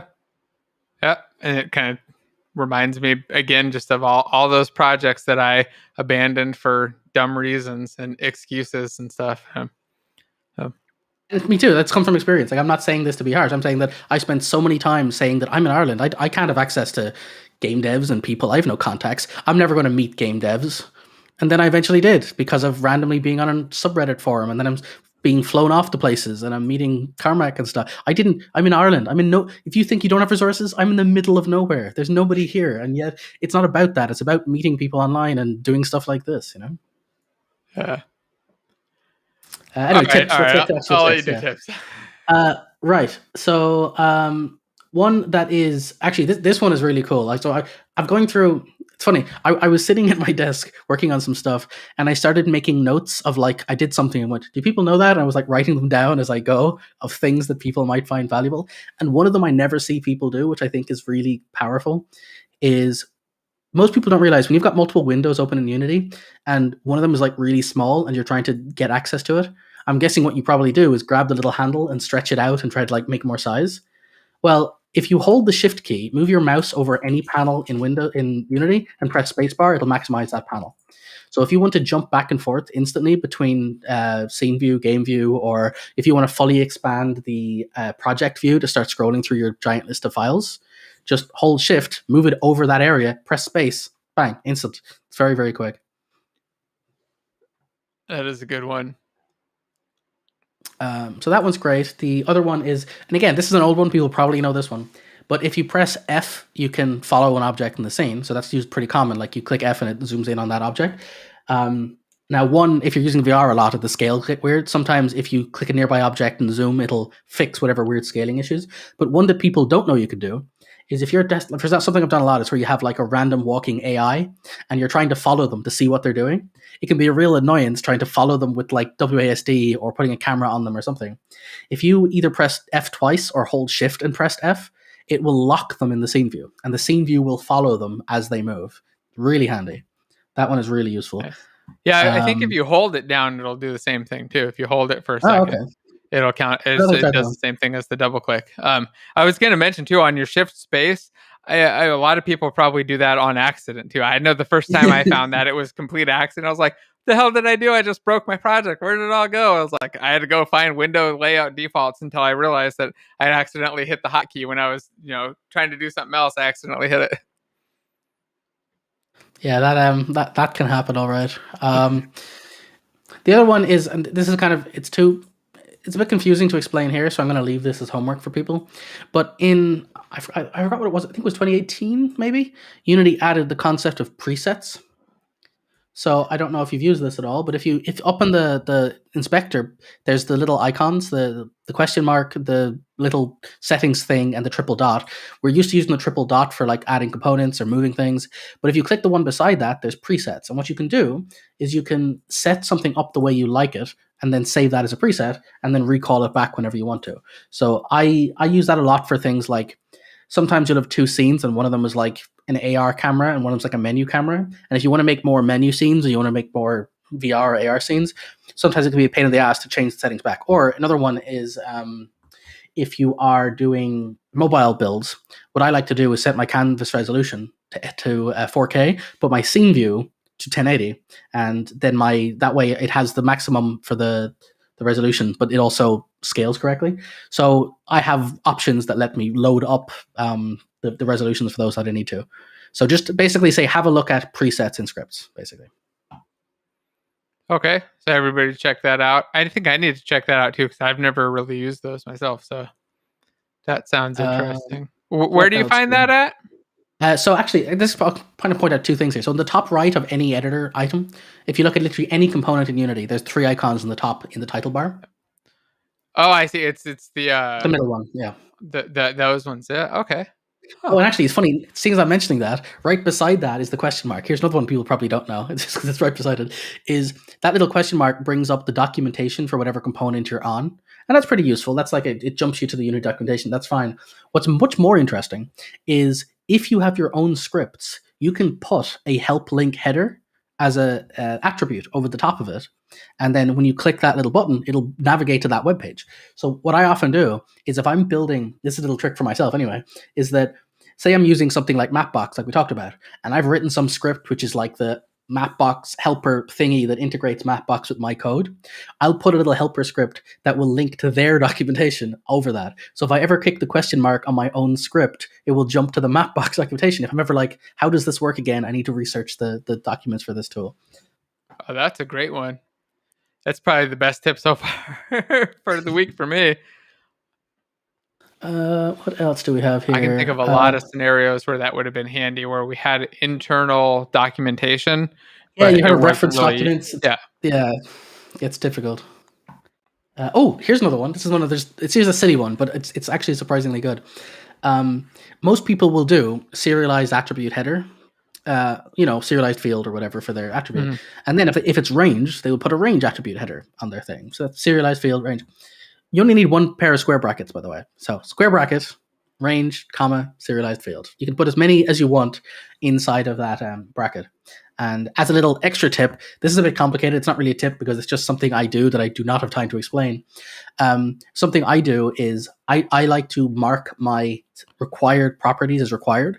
Now, I don't like using required component because required component causes this dependency chain that makes it really hard to remove and play with objects. But what I do is I made my own attribute called required. And then I can have serialized field, comma, required on any field that's a required field in my editor scripts. And then I build an extension method, which there's a whole thing you have to learn how to do, but you basically can reflect your code, read through all of them, find any fields with that serialized field attribute, and run a validation check on it. So long story short, when I mark any field in my thing as required, if I ever press play, it will automatically check any required fields for me. If any of the fields happen to be missing when they were required, it will print a log message saying this component is missing on this object, and then if I click it, it links into the hierarchy and shows me where that is. So learning how to make your own property attribute drawers and stuff or property attributes rather is one other good thing, but that's more complex than a tip, but it's something I do that I thought might be useful.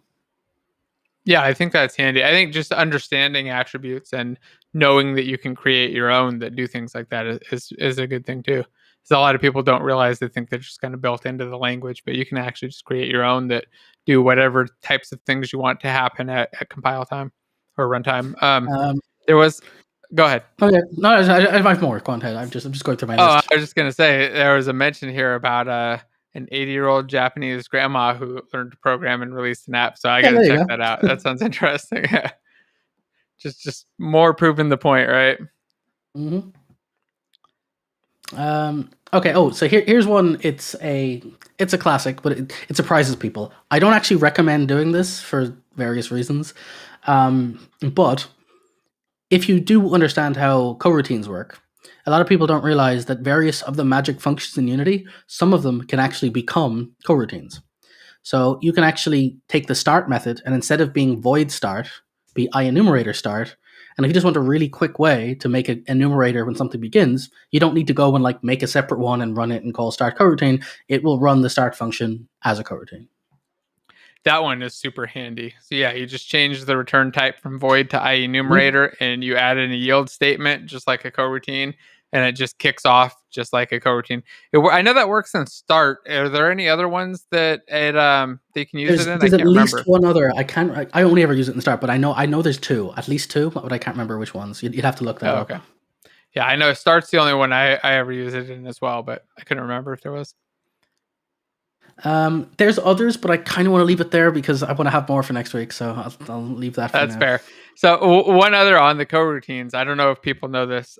You can get a reference to your coroutine when you call start a coroutine. It actually returns back a reference to the coroutine where you can check the state of it, kill it, restart it, and other things. So it's another thing to just look at if you're playing with coroutines and you're new to them and haven't done it yet. In fact, there's loads of stuff you can do with coroutines. Like you can return a coroutine from a coroutine. You can run multiple coroutines. You can actually iterate a coroutine without calling the start coroutine by just iterating it yourself and calling for each on each of them if you want to. There's a whole load of wacky coroutine related stuff you can do. Yeah, it's good stuff. Coroutines are a lot of fun. All right, well, I think I am out of things to talk about. Actually, one last thing. I'll forget this if I don't mention it now. One other tip with coroutines. A lot of people probably know this, but so one of the most common things you write in coroutines is either if you return. So you're doing coroutine, you return. If you write return, you can return anything. You can return strings or yes or no or nulls or numbers or whatever.